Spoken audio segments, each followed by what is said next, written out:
So hello everyone, कैसे हैं आप सब लोग। I hope each and everyone of you is doing absolutely good. My name is doctor Vipin Kumar Sharma and मैं आप सभी लोगों का तहे दिल से स्वागत करता हूं हमारे इस प्यारे से बैच मिशन 100 के अंदर, जहां पर दोस्तों आज हम स्टार्ट करने वाले हैं हमारा last chapter of botany, which is the largest chapter of botany and zoology combined.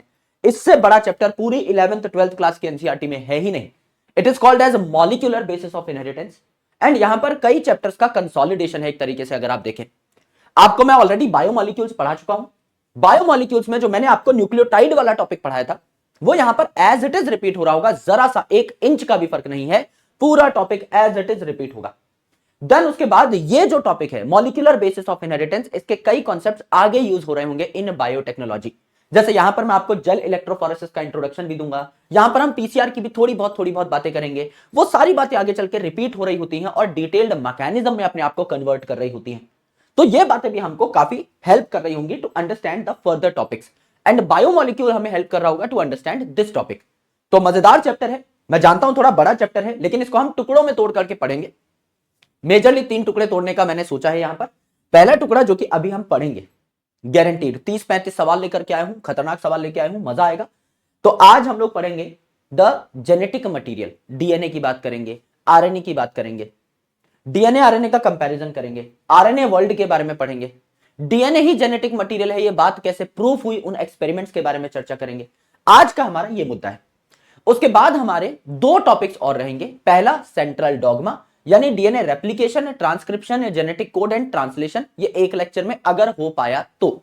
Otherwise हम लोग रेप्लिकेशन ट्रांसक्रिप्शन एक लेक्चर में कर लेंगे, जेनेटिक कोड एंड ट्रांसलेशन एक लेक्चर में कर लेंगे, डाल देंगे दोनों सेम ही दिन, उसमें कोई प्रॉब्लम नहीं है, लेकिन टुकड़ों में तोड़ लेंगे डिपेंडिंग अपॉन कि कितना बड़ा लेक्चर जा रहा है। पता लगा 3-3.5 घंटे का लेक्चर हो गया तो आप भी एक शॉट में नहीं देख पाओगे, तो इतना अत्याचार नहीं करना है मुझे आप पे। तो इसीलिए हम इसको 2 टुकड़ों में भी स्प्लिट कर सकते हैं अकॉर्डिंगली। एंड लास्ट जो लेक्चर रहेगा वो होगा आपका मैकेनिज्म ऑफ जीन रेगुलेशन, है ना। जीन एक्सप्रेशन को रेगुलेट करने का क्या मैकेनिज्म है, उस जीन रेगुलेशन, जीन एक्सप्रेशन की हम लोग स्टडी करेंगे। लैक ऑपरॉन को हम लोग पढ़ेंगे, डीएनए फिंगरप्रिंटिंग को हम लोग पढ़ेंगे, एंड एक बहुत सुप्रीमली थ्योरेटिकल टॉपिक है जिसका नाम है ह्यूमन जीनोम प्रोजेक्ट, उसके बारे में हम पढ़ेंगे। तो ये 4 टॉपिक्स आपको डिटेल में पढ़ने होंगे लास्ट लेक्चर के अंदर। तो हम मेजरली बेसिकली इस चैप्टर को 3 या 4 टुकड़ों में तोड़ेंगे, पर ये अभी खत्म हो जाएगा आज, कल और परसों के अंदर अंदर, ये गारंटी है। तो आज ऑलरेडी आपका पेडिग्री का लेक्चर या तो आ गया होगा या इसके बाद डलवा दूंगा मैं। तो आज आपके 2 लेक्चर हो जाएंगे, कल आपके फिर 2 लेक्चर हो जाएंगे। अगर रेप्लिकेशन ट्रांसक्रिप्शन में एक में कराता हूं, जेनेटिक ट्रांसलेशन में एक में कराता हूं, तो आपका ऑटोमेटिकली 2 लेक्चर हो जाएंगे, एंड परसों आपका 1 लेक्चर हो जाएगा। उसके बाद we will be moving solidly towards zoology, क्योंकि बॉटनी हमारी end to end wrap up हो जाएगी। एनिमल किंगडम और बायोमॉलिक्यूल्स हम लोग कर चुके हैं। तो जूलॉजी के जो बाकी चैप्टर्स है, पूरी ह्यूमन फिजियोलॉजी बचेगी आपकी 11th क्लास में, टिश्यू कॉकरोच फ्रॉग बचेगा, और 12th क्लास की जूलॉजी बचेगी। आराम से इसको पढ़ते हुए चलेंगे, एक सीक्वेंस में पढ़ते हुए चलेंगे और मजा पूरा आ जाएगा। स्कोर अच्छा कर पाओगे पेपर में, ये मैं दावे के साथ कह रहा हूं। बस जो पढ़ा रहा हूं उतना अच्छे से रिवाइज कर लेना, और जितने क्वेश्चन करा रहा हूं उनको अच्छे तरीके से घोंट कर पी जाना मेरे भाई। कोई एक्स्ट्रा पॉइंट लगे क्वेश्चन के अंदर तो आराम से उसको देख लेना। जो मैं टेस्ट आपको देने वाला हूं, टेस्ट आपके रेगुलर बेसिस पे हो रहे हैं, उन टेस्ट में कोई एडिशनल क्वेश्चन मिले उसको नोट कर लेना। जो डीपीपी आपको प्रोवाइड करी जाएंगे उनमें कोई एडिशनल क्वेश्चन मिले उसको नोट कर लीजिएगा। सप्लीमेंटेशन टेक्निक का पूरा इस्तेमाल करिए। कोई नई बात अगर आपको मिल रही है किसी भी सोर्स से, किसी किताब को आपने पढ़ा वहां से कोई नई बात मिल गई, जब मैं आपका एनसीईआरटी की समरीज पढ़ाऊंगा वहां से कोई नई बात मिल गई, एडिशनल जितनी भी चीजें मिल रही हैं उनको नोट करते जाइए अपने मेन बुक के अंदर। स्टिकी नोट्स बनाकर नोट कर लीजिए, एडिशनल कोई पेपर ले लीजिए, कोई फर्रा बना लीजिए, कोई चिट बना लीजिए जिसपे एक चैप्टर के सारे इंपॉर्टेंट पॉइंट्स, एक्स्ट्रा पॉइंट्स लिखे हुए हैं, और उन सबको साथ साथ रिवाइज करते रहिए। हर दिन 1 2 3 चैप्टर हमेशा रिवाइज करते रहिए, उसमें बिल्कुल भी ढील मत छोड़िए, क्योंकि अब आपके पास टाइम काफी कम है। लगभग आज से अगर मैं देखूं तो आपके पास 40 दिन का टाइम है, उससे भी कम दिन का टाइम। तो अब अच्छी पेस पे चलना और रेगुलर रिवीजन और प्रैक्टिस करना बहुत इंपॉर्टेंट है। पूरा फोकस समझ लो सिलेबस कंप्लीट करने पे ही दे रखा है, और पुराना माल जो है उड़ता जा रहा है दिमाग से, तो कोई फायदा नहीं। इट इज वेरी इंपॉर्टेंट कि आप रिवीजन करते रहें, यही सिलेक्शन कराएगा आपका। अगर रिवीजन नहीं करोगे, पूरा पढ़ भी रखा है, अच्छे से पढ़ रखा है, सारी चीजें क्लास में समझ में आ रही हैं, लेकिन रिवाइज अगर नहीं कर रहे हो तो 2 ऑप्शन में फंसोगे हर सवाल के अंदर। एग्जामिनर जानबूझ के 2 ऑप्शन ऐसे बनाता है जिसमें बच्चा फंसे ही फंसे, आप भी वहां पर फंस जाओगे, धस जाओगे मेरे भाई पेपर में, और खूब सारी नेगेटिव मार्किंग और सिली मिस्टेक्स अटेम्प्ट करके आओगे। उससे बचने का एक ही तरीका है और वो तरीका ये है कि आप रेगुलर रिवीजन करें, जिससे आप दो ऑप्शन में ना फंस पा रहे हो, और रेगुलर प्रैक्टिस करें जिससे सिली मिस्टेक्स अवॉइड की जा सके, क्योंकि जितनी भी सिली मिस्टेक होनी होंगी वो मॉक टेस्ट में ही हो जाएंगी, ड्यूरिंग डीपीपी सोल्यूशन ही हो जाएंगी। तो आगे चल के आप उन मिस्टेक्स को नहीं अटेम्प्ट कर रहे होंगे इन योर रियल एग्जामिनेशन। तो उससे पहले सारी गलतियां कर लो, जितना कंटेंट सीखना है सीख लो, रिवीजन कर लो ताबड़तोड़, यही इंपॉर्टेंट है और कुछ इंपॉर्टेंट नहीं है फिलहाल आप लोगों के लिए। तो आज हम शुरू करने वाले हैं chapter molecular basis of inheritance. नाम में घुस जाओ मेरे भाई खोपड़ी पे नारियल का तेल लगा के। इनहेरिटेंस मतलब एक ऐसा प्रोसेस जिससे कैरेक्टर्स माता पिता से आपके अंदर आते हैं। A process by which information is passed on from parents to its progeny. And इसका मॉलिक्यूलर बेसिस क्या है, इसका मॉलिक्यूलर आधार क्या है, यानी मम्मी पापा ने आपके अंदर जो इंफॉर्मेशन भेजी है वो कौन सा मॉलिक्यूल भेजा है। आपको पता है क्रोमोसोमल थ्योरी ऑफ इनहेरिटेंस है, you know it very well, कि क्रोमोसोम नाम की गाड़ी में बैठ करके कौन आ रहा होता है, आपके पेरेंट्स से आपके अंदर डीएनए आ रहा होता है। डीएनए वो मॉलिक्यूल है, डीएनए वो मैक्रोमॉलिक्यूल है, बायोमॉलिक्यूल है जो आपके अंदर आ रहा होता है मम्मी पापा से, वही आपका जेनेटिक मटेरियल है और उसी से आप अपने सेल में सारे के सारे काम करा पा रहे होते हैं। तो आज के दिन में हमें यह पता है कि DNA is our genetic material. पहले लोगों को थोड़ी पता था, पहले साइंटिस्ट को थोड़ी पता था, उनको तो रिसर्च करनी पड़ी, उनको तो खुद पता लगाना पड़ा कि जेनेटिक मटेरियल कौन है, प्रोटीन है कि लिपिड है कि आरएनए है कि डीएनए है, कौन है, उनको तो पता लगाना पड़ा था। तो हम ये भी देखेंगे कि अलग अलग साइंटिस्ट ने क्या क्या एक्सपेरिमेंट किए टू फाइंड आउट कि डीएनए जेनेटिक मटेरियल है या नहीं। तो बहुत सारी जनरल लेवल की बातें भी हम लोग यहां पर कर रहे होंगे मेरे भाई, मजा आने वाला है, आराम से इस सेशन को देखिएगा। तो जैसा मैंने आपसे कहा, जब भी हम किसी चैप्टर की शुरुआत करते हैं खोपड़ी पे सरसों का तेल लगा के नाम में घुस जाते हैं molecular basis of inheritance. Inheritance का मतलब होता है मेरे भाई द प्रोसेस जिससे इंफॉर्मेशन पास हो रही हो फ्रॉम पेरेंट्स टू ऑफस्प्रिंग्स, या फ्रॉम पेरेंट्स टू प्रोजेनी, या from one generation to next generation. Mummy papa से मेरे अंदर जो इंफॉर्मेशन आ रही है वो इनहेरिटेंस नाम के प्रोसेस के थ्रू आ रही है। एंड मम्मी पापा ने मेरे अंदर कौन सा मॉलिक्यूल भेजा है इसकी मुझे स्टडी करनी है इस चैप्टर में। यानी इनहेरिटेंस का मॉलिक्यूलर बेसिस क्या है, मॉलिक्यूलर आधार क्या है, ऐसा कौन सा मॉलिक्यूल है जो मम्मी पापा मेरे अंदर भेज रहे हैं जिससे कि मैं अपने सेल में सारे के सारे काम करवा पा रहा हूं, दैट इज डीएनए। तो जेनेटिक मटेरियल जो है मेरे भाई, जैसा मैंने बताया, डीएनए डीऑक्सीराइबोज न्यूक्लिक एसिड, ये होता है इन मेजॉरिटी ऑफ द ऑर्गेनिजम्स, दुनिया के 99.99999% लिविंग ऑर्गेनिजम्स में डीएनए जेनेटिक मटेरियल होता है, क्योंकि ये ज्यादा स्टेबल होता है। सच स्टेबल होता है तो जब आप पैदा हुए थे तब से लेकर के अब तक आपका डीएनए एक जैसा है, तो स्टेबिलिटी इंपॉर्टेंट है ना। जेनेटिक मटेरियल ऐसा होना चाहिए जो यूनिफॉर्म रहे, ऐसा नहीं कि पैदा हुए थे तो अलग था, फिर बचपन में अलग हो गया, जवानी में अलग हो गया, बुढ़ापे में अलग हो गया, जब आप रात को सोए थे तो आदमी थे, सुबह उठे तो बंदर बन गए, जेनेटिक मटेरियल बहुत चेंज हो गया।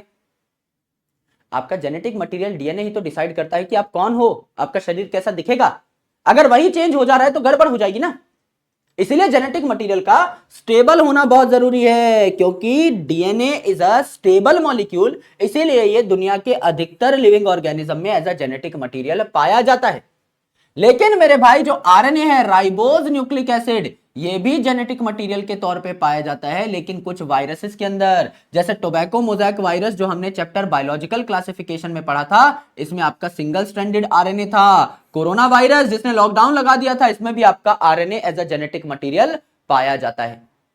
तो इसकी स्टेबिलिटी कम है क्योंकि ये रिएक्टिव ज्यादा है, उछल कूद करता रहता है, इसकी स्टेबिलिटी कम है, इसलिए ज्यादातर ऑर्गेनिजम्स इसे as a genetic material accept नहीं करते। डीएनए ज्यादा स्टेबल है तो उसे एज अ जेनेटिक मटेरियल ज्यादा इंपॉर्टेंस मिल रही होती है।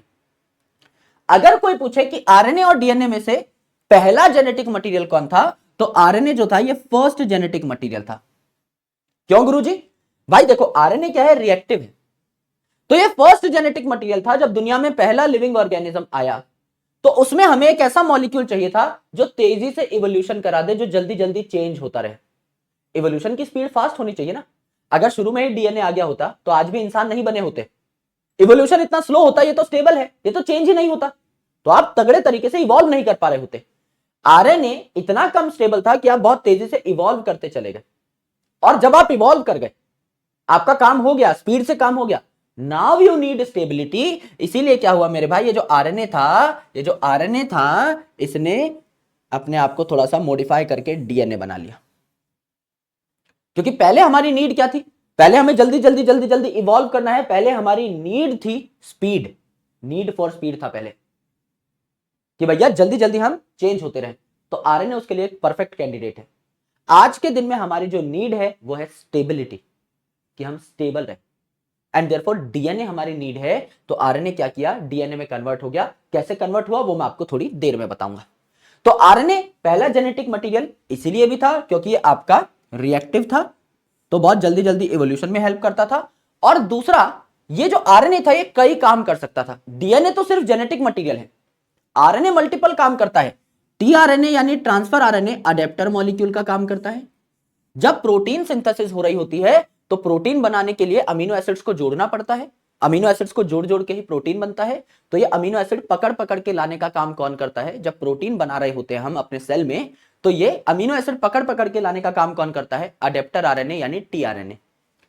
आरआरएनए यानी राइबोसोमल आरएनए, नाम ही है राइबोसोमल आरएनए, तो राइबोसोम का स्ट्रक्चर बनाएगा। एंड आरआरएनए जो है 23S आरआरएनए, ये कैटलिस्ट का काम भी करता है, राइबोजाइम का काम भी करता है। राइबो मतलब जब राइबोज न्यूक्लिक एसिड, जाइम यानी एंजाइम का काम करे, इसे हम राइबोजाइम कहते हैं। तो ये अडेप्टर भी है, स्ट्रक्चरल रोल भी है इसका, कैटालिटिक रोल भी है, एंड ये एमआरएनए के तौर पे भी काम करता है, यानी जेनेटिक मटेरियल तो ये है। यानी अडेप्टर मॉलिक्यूल भी है ये, स्ट्रक्चरल मॉलिक्यूल भी है ये, कैटालिटिक मॉलिक्यूल भी है ये, एंड आपका जेनेटिक मटेरियल भी है ये। तो शुरू में हमें ऐसा कैंडिडेट चाहिए था, क्योंकि सेल जब बना पहली बार अर्थ पे, छोटा सेल बना, सिंपल सेल बना, हम ऐसा मॉलिक्यूल चाहते हैं जो सब काम कर दे। शुरू में हम बहुत बड़ा बहुत कॉम्प्लेक्स सेल नहीं बनाएंगे, हम हर काम के लिए अलग अलग मॉलिक्यूल्स को अफोर्ड नहीं कर सकते, इसलिए हमें एक ऐसा मॉलिक्यूल चाहिए जो सब करता हो, सर्वगुण संपन्न मॉलिक्यूल चाहिए, वो है आरएनए।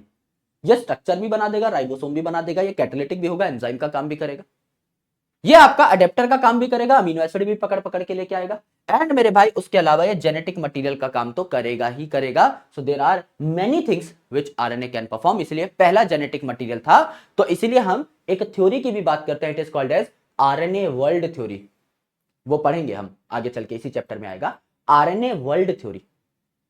जब शुरू में इस अर्थ पे जीवन आया, जब पहला सेल बना, तो उसमें जेनेटिक मटेरियल कौन सा था, आरएनए था, क्योंकि मल्टीपल काम करता है और जल्दी जल्दी इवॉल्व करता है। बाद में जब स्टेबिलिटी की जरूरत पड़ी तो हमने आरएनए से स्विच करके डीएनए तैयार कर लिया।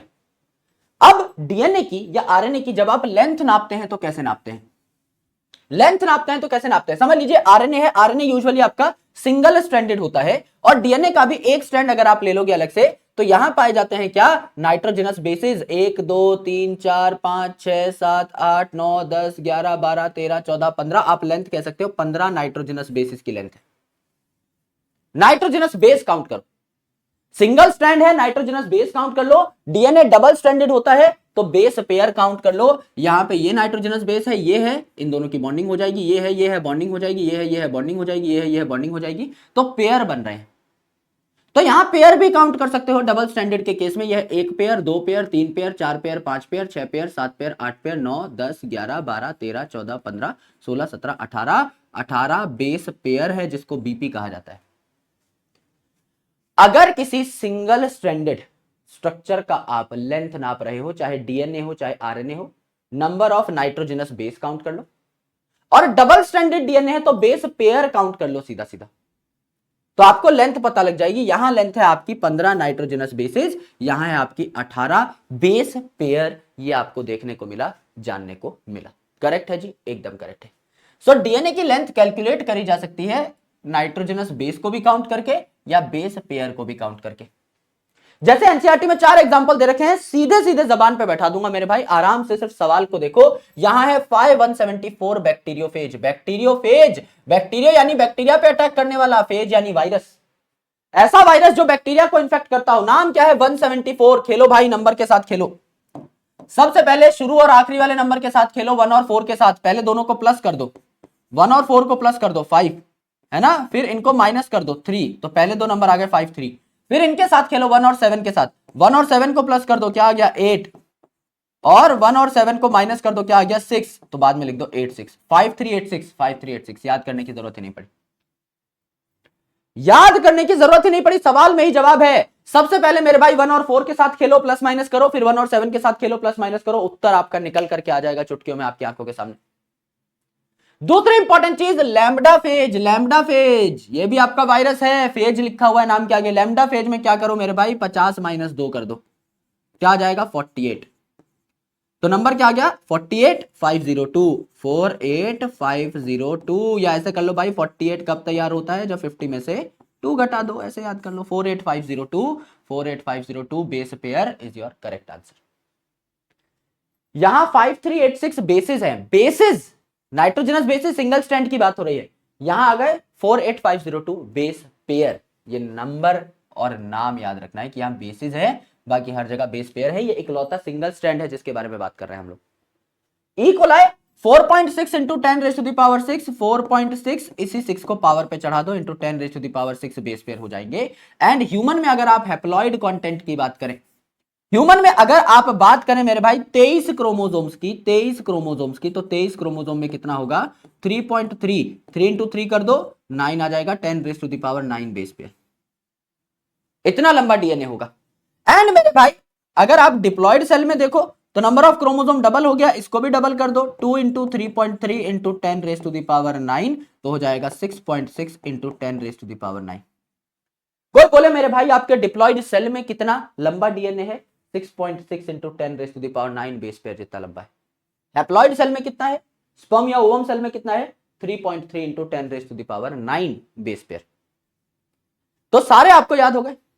यहां पर देखिए इस सवाल से ही निकाल लिया आपने, 174 है 5174, ये तो सवाल में दिया ही रहेगा। 1 और 4 के साथ खेलो, प्लस माइनस कर दो, 53 आ गया। 1 और 7 के साथ खेलो, प्लस माइनस कर दो, आपका 86 आ गया। 5386 बेसिस, बेसिस बेस पेयर नहीं, बेसिस सिंगल स्ट्रैंड की बात हो रही है, बेसिस नाइट्रोजनस बेसिस। बाकी सब में बेस पेयर, लैम्डा फेज में 48502 base pair, E coli 4.6 into 10 raise to the power 6 base pair, human में हैप्लॉइड सेल के अंदर 3.3 into 10 raise to the power 9, and diploid में 2 से मल्टीप्लाई कर दो, 6.6 into 10 raise to the power 9 base pair. ये आपकी लेंथ ऑफ डीएनए है। सिंगल स्ट्रैंड देख रहे हो, नाइट्रोजनस बेस काउंट कर लो, दोनों स्ट्रैंड देख रहे हो, बेस पेयर काउंट कर लो। ये आपको देखने को मिला, जानने को मिला, करेक्ट। अब बात करते हैं न्यूक्लिक एसिड की। न्यूक्लिक एसिड क्या होता है आपको पता है, न्यूक्लिक एसिड जो है it is polymer of nucleotide, polymer of nucleotide 11th class में बायोमोलिक्यूल्स में भी बताया जाता है, नहीं याद कोई दिक्कत नहीं है, मैं दोबारा तो सारी चीजें आपको बताऊंगा। नाइट्रोजनस बेस पे शुगर जोड़ा जाता है, नाइट्रोजनस बेस पे एस फॉर शुगर जोड़ा जाता है, तो न्यूक्लियोसाइड बनता है, एस फॉर साइड बनता है।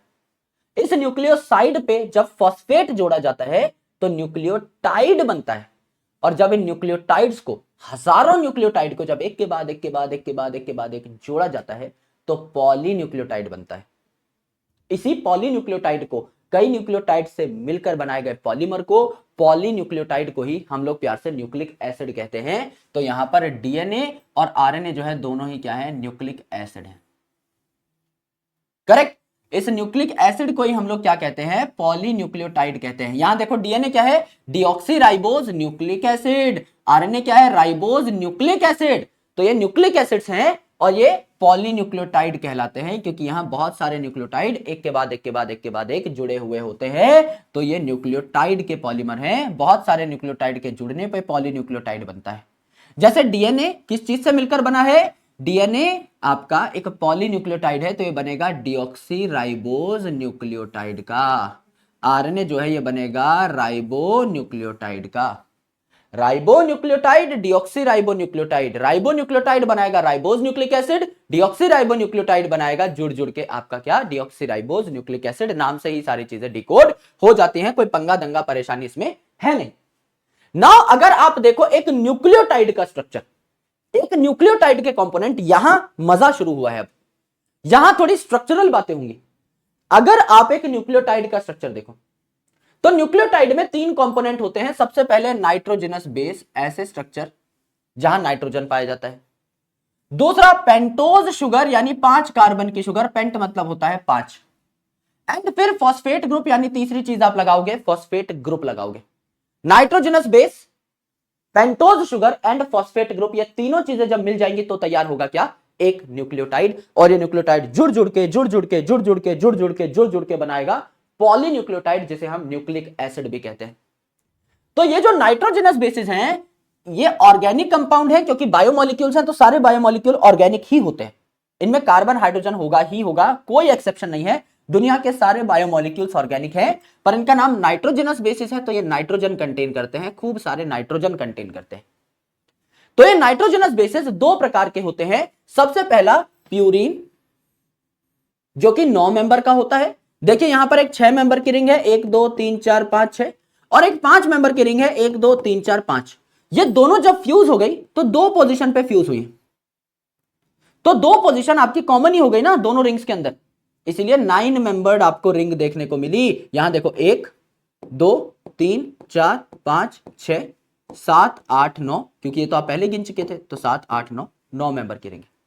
तो ये 9 मेंबर की रिंग है। और नाइट्रोजन कहां कहां पाया जाएगा? 5 को छोड़ के हर ऑड नंबर पे।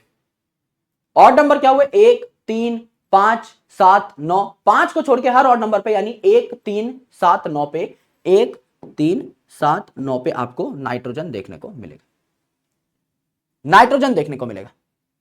ठीक है, तो यहां क्या होता है, आपका 9 नंबर जो है, सबसे बड़ा नंबर जो है सबसे नीचे आ रहा होता है, ये शुगर के साथ बॉन्ड बनाता है।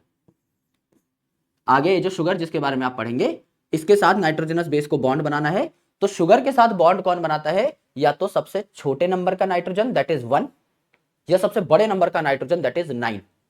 अब यहां तो पिरिमिडीन में तो सिर्फ 6 ही मेंबर की रिंग है, 1 2 3 4 5 6, तो यहां तो मेरे भाई आपका 6 ही मेंबर की रिंग है, तो 9 नंबर तो यहां पे है नहीं, तो यहां ये जो 1 वाला है ये शुगर के साथ बॉन्ड करेगा, और यहां 9 नंबर है तो ये 9 वाला शुगर के साथ बॉन्ड करेगा। तो ये नीचे की साइड पाए जाते हैं, पिरिमिडीन का नंबर 1 और यहां पर प्यूरिन का नंबर 9, ये हमेशा नीचे की साइड पाए जाते हैं। क्यों? जिससे ये शुगर के साथ जुड़ सके, शुगर के साथ बॉन्ड बना सके। तो यहां पे 9 मेंबर की रिंग है, टोटल 9 मेंबर्स हो गए यहां पर, और 5 को छोड़ के हर ऑड नंबर पे यानी 1 3 7 9 पोजीशन पे आपका नाइट्रोजन देखने को मिलेगा। अब ये नंबर कैसे काउंट करें? यहां पर 6 सबसे ऊपर आएगा, 9 सबसे नीचे आएगा, ऐसा देख लो। तो यहां पे एंटी क्लॉकवाइज आपकी काउंटिंग हुई, 1 2 3 4 5 6, एंड देन क्लॉकवाइज 7 8 9, तो 9 भी सबसे नीचे आ गया, 6 इसके अपोजिट आएगा, 6 9 अपोजिट आएंगे, है ना, क्योंकि 6 का अपोजिट ही होता है 9। भाई बना के देख लो, ये है 6, ये है 9, अपोजिट होते हैं, एकदम अपोजिट देखने को मिले यहां पर। 6 सबसे ऊपर तो एंटी क्लॉकवाइज होगी यहां पे काउंटिंग, और 9 सबसे नीचे तो क्लॉकवाइज होगी यहां पर काउंटिंग। 9 सबसे नीचे होना भी था क्योंकि शुगर के साथ बॉन्ड बनाता है, हमें पता है। यहां अगर आप देखोगे तो 1 सबसे नीचे होना चाहिए था, क्योंकि ये आपका शुगर के साथ बॉन्ड बनाएगा, तो क्लॉकवाइज लिख लो 1 2 3 4 5 6, बाकी सारा खेला खत्म हो जाएगा। एक ही रिंग है इसमें, तो क्लॉकवाइज काउंटिंग हो जाएगी। यहां पहले एंटी क्लॉकवाइज फिर क्लॉकवाइज आपकी काउंटिंग होगी, 6 सबसे ऊपर आएगा, 9 सबसे नीचे आएगा। ठीक है, एकदम बात समझ में आ गई गुरुजी।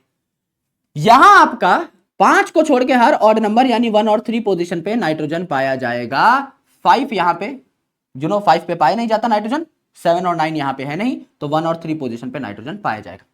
एग्जाम्पल क्या है? यहां पर एग्जाम्पल है प्यूरिन के आलू गोभी, यानी आपका ए और जी, यानी एडेनिन और ग्वानिन। एंड आपका पिरिमिडीन के क्या एग्जांपल्स होते हैं? कट। अब आलू गोभी है तो कट भी करोगे, तो मेरे भाई CUT that is your cytosine, uracil and thymine. Thymine सिर्फ और सिर्फ डीएनए में मिलता है, एंड यूरेसिल सिर्फ और सिर्फ आरएनए में मिलता है। डीएनए आरएनए की पहचान आप ऐसे ही कर सकते हो, अगर कहीं यू दिख गया पक्का आरएनए है, अगर कहीं टी दिख गया पक्का डीएनए, कोई इसमें शक शंका है ही नहीं, कोई दिक्कत वाली बात है ही नहीं। तो डीएनए में क्या क्या मिलेगा? एडेनिन ग्वानिन, तो डीएनए आरएनए दोनों में है, तो एडेनिन ग्वानिन साइटोसिन और थाइमिन डीएनए में, adenine guanine uracil and cytosine RNA में। डीएनए में सिर्फ थाइमिन मिलेगा, यूरेसिल नहीं, आरएनए में सिर्फ यूरेसिल मिलेगा, थाइमिन नहीं। तो डीएनए में मिलेगा ATGC और आरएनए में मिलेगा AUGC। ये आपको देखने को मिला, करेक्ट। तो ये जो टी है जो डीएनए में पाया जा रहा है, यू की जगह अगर आप टी लगा देते हैं तो एडिशनल स्टेबिलिटी मिल जाती है। यहाँ एक एक्स्ट्रा मिथाइल ग्रुप होता है, एक्स्ट्रा CH3 ग्रुप होता है, जो कि एडिशनल स्टेबिलिटी देता है आपके डीएनए को। डीएनए में कई जगह टी आ रहा होगा, तो यू इज लेस स्टेबल, इसलिए आरएनए लेस स्टेबल है, T is more stable. DNA में अगर आप देखें तो ए जो है हमेशा टी के साथ बॉन्ड बनाता है 2 हाइड्रोजन बॉन्ड, और सी हमेशा जी के सामने आता है विद 3 हाइड्रोजन बॉन्ड। यानी समझ लीजिए डीएनए के एक स्ट्रैंड का मैं आपको सीक्वेंस दे दूं तो क्या दूसरा स्ट्रैंड आप खुद पता लगा सकते हैं? बिल्कुल पता लगा सकते हैं गुरुजी। यहाँ ए लिखा हुआ है तो इसके सामने पक्का टी आएगा, टी के सामने पक्का ए आएगा, 2 हाइड्रोजन बॉन्ड से, सी के सामने पक्का जी आएगा, जी के सामने पक्का सी आएगा, ए के सामने टी, सी के सामने जी, सी के सामने जी, टी के सामने ए, सी के सामने जी के सामने सी, ए के सामने टी, ए के सामने टी, सी के सामने जी, टी के सामने ए के सामने टी। ए के सामने हमेशा टी 2 हाइड्रोजन बॉन्ड से, सी के सामने जी हमेशा 3 हाइड्रोजन बॉन्ड से। सी और जी एक जैसे दिखते हैं तो ये 7 बॉन्ड बनाएंगे और बचे ए और टी, ये आपके 7 बॉन्ड बना रहे होंगे। सी के सामने हमेशा जी आएगा, जी के सामने सी आएगा, ए के सामने टी, टी के सामने ए। यही विधि का विधान है। इसलिए हम कहते हैं आपका rule of base pairing. Base pair ऐसे ही बनता है, ए के सामने टी आएगा तो एक बेस पेयर बन गया, सी के सामने जी आएगा, ये एक और बेस पेयर बन गया। बेस पेयरिंग आपकी यहां पर हो रही होती है। ए हमेशा टी के साथ जुड़ता है, सी जी के साथ जुड़ता है। यस, ये बॉन्ड नहीं दिखा रखे मैंने, ये बता रखा है किसके साथ जुड़ेगा। अगर बॉन्ड मान के चलो इसे तो यहां पर 3 हाइड्रोजन बॉन्ड बना लो, ज्यादा बेटर सिचुएशन हो जाएगी। तो नाइट्रोजनस बेस 2 प्रकार के हैं। प्यूरिन जो कि 9 मेंबर कंटेन करते हैं, 1 3 7 9 पोजीशन पे नाइट्रोजन होगा। एग्जांपल है आलू गोभी यानी एडेनिन और ग्वानिन। दूसरा है आपका पिरिमिडिन जहां 3 मेंबर्स होंगे, है ना। ये जो रिंग है इसमें 6 मेंबर्स हैं, यहां 3 एग्जांपल्स होंगे, इसके 3 मेंबर्स होंगे, cut CUT, cytosine, uracil and thymine. 1 और 3 पोजीशन पे नाइट्रोजन आपको देखने को मिलेगा। Correct. Second component of your nucleotide is pentose sugar यानी 5 कार्बन की शुगर। ये 5 कार्बन की शुगर राइबोज शुगर होगी आरएनए में, क्योंकि नाम ये आरएनए राइबोज न्यूक्लिक एसिड, तो राइबोज शुगर। डीएनए में डिऑक्सी राइबोज न्यूक्लिक एसिड यानी deoxy ribose sugar. Correct, correct है गुरुदेव। आराम से मेरी बात सुनिए, अब बहुत गौर से मेरी बात सुनिए, ठीक है, आराम से मेरी बात सुनिए। यहां पर this is carbon number 1, this is carbon number 2, this is carbon number 3, this is carbon number 4, this is carbon number 5। Carbon number 1 2 3 4 5 सारी चीजें सेम है। डिफरेंस कहां है मैं बताता हूं। यह 5 कार्बन है, पेंटोज शुगर हुई, बिल्कुल पेंटोज शुगर हुई सर, बिल्कुल पेंटोज शुगर हुई। यहां पे इन कार्बन को हमने क्या कहा, C1 के ऊपर ऐसा डॉट सा लगा हुआ, it is called as prime, ऐसा टैग लगा दिया आपने। It is C1 prime carbon, C2 prime, C3 prime, C4 prime, C5 prime. Prime carbon यहां पे लगा दिया है क्योंकि नंबर 1 2 3 4 5 6 7 8 9 तो हम यहां यूज कर चुके। तो अब अगर मैं बोलूं नंबर 1 इन अ न्यूक्लियोटाइड, तो आप क्या मानोगे कि वो नाइट्रोजनस बेस का नंबर 1 बोल रहा है या शुगर का नंबर 1 बोल रहा है? अगर नंबर 1 बोल रहा है सीधा सीधा, इसका मतलब नाइट्रोजनस बेस की बात हो रही है। शुगर में हम 1 प्राइम बोलते हैं, जिससे कंफ्यूजन ना हो। तो इधर 1 prime 2 prime 3 prime 4 prime 5 prime हमने कहा। यह आपका 1 प्राइम कार्बन है, HOH HOH HOH, यहां ऊपर C5 पे आपका CH2OH लगा हुआ है, तो यहां नीचे की साइड H आ जाएगा, ऊपर OH आ जाएगा, ठीक है। यहां भी आपका HOH HOH HOH and CH2OH। पंगा कहां हुआ, डिफरेंस कहां आया? HOH HOH HOH, ये जो 2 प्राइम कार्बन है, this is first prime carbon, this is second prime carbon, third prime carbon, fourth prime carbon, fifth prime carbon.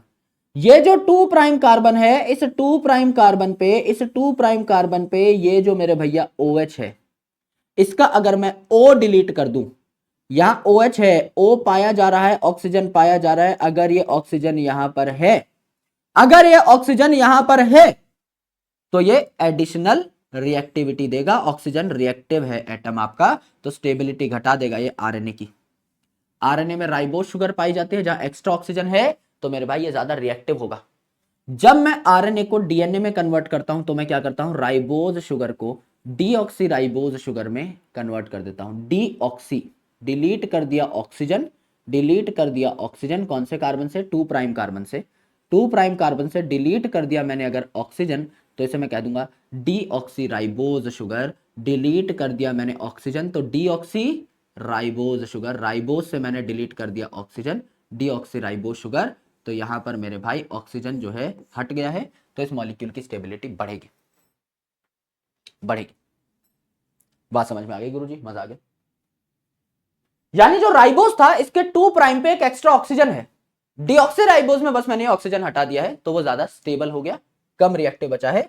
तो यहां पर आपका थाइमिन था जो डीएनए को ज्यादा स्टेबल बना रहा था, और यहां पर डीऑक्सीराइबोज शुगर है जो डीएनए को ज्यादा स्टेबल बना रहा है। 2 पॉइंट हमें पहले ही पता लग गया कि क्यों डीएनए ज्यादा स्टेबल होता है। यहां तीसरी चीज है फॉस्फेट ग्रुप या फिर फॉस्फोरिक एसिड ग्रुप, जो कि डीएनए को नेगेटिव चार्ज प्रोवाइड करती है। अब डीएनए आरएनए दोनों ही आपके क्या है, पॉलीन्यूक्लियोटाइड है, तो इनमें फॉस्फेट ग्रुप होंगे ही। ये नेगेटिवली चार्ज होता है, PO4 3 नेगेटिव, तो ये आपका क्या करता है, डीएनए और आरएनए को नेगेटिव चार्ज इंपार्ट करता है। तो डीएनए और आरएनए दोनों ही नेगेटिवली चार्ज हैं, N फॉर नेगेटिव। तो मेरे भाई ये नेगेटिवली चार्ज क्यों होते हैं, फॉस्फेट की वजह से। इन तीनों को जोड़ के अब हमें क्या करना है, न्यूक्लियोटाइड बनाना है। हमें न्यूक्लियोटाइड के कंपोनेंट पता लग गए कि नाइट्रोजनस बेस होगा, यहां शुगर्स होंगी, राइबोज डीऑक्सीराइबो शुगर होंगी, एंड आपका फॉस्फेट ग्रुप होगा। अब ये जुड़ेंगे कैसे, we have to understand that very very clearly. जब नाइट्रोजनस बेस शुगर से जुड़ जाएगा, नाइट्रोजनस बेस जब शुगर से जुड़ जाएगा तो न्यूक्लियोसाइड बनेगा। जब शुगर से जुड़ गया तो न्यूक्लियोसाइड बनेगा। और जब ये न्यूक्लियोसाइड, नाइट्रोजनस बेस और शुगर जुड़ चुके हैं, जब इस न्यूक्लियोसाइड पे मैं फॉस्फेट लगाऊंगा तो न्यूक्लियोटाइड बनेगा। और ऐसे कई सारे न्यूक्लियोटाइड आपस में जुड़ जुड़ के पॉलीमर बना लेंगे, इसे कहेंगे पॉलीन्यूक्लियोटाइड या न्यूक्लिक एसिड, तो इसे हम न्यूक्लिक एसिड कह रहे होंगे। करेक्ट, एकदम करेक्ट है गुरुजी।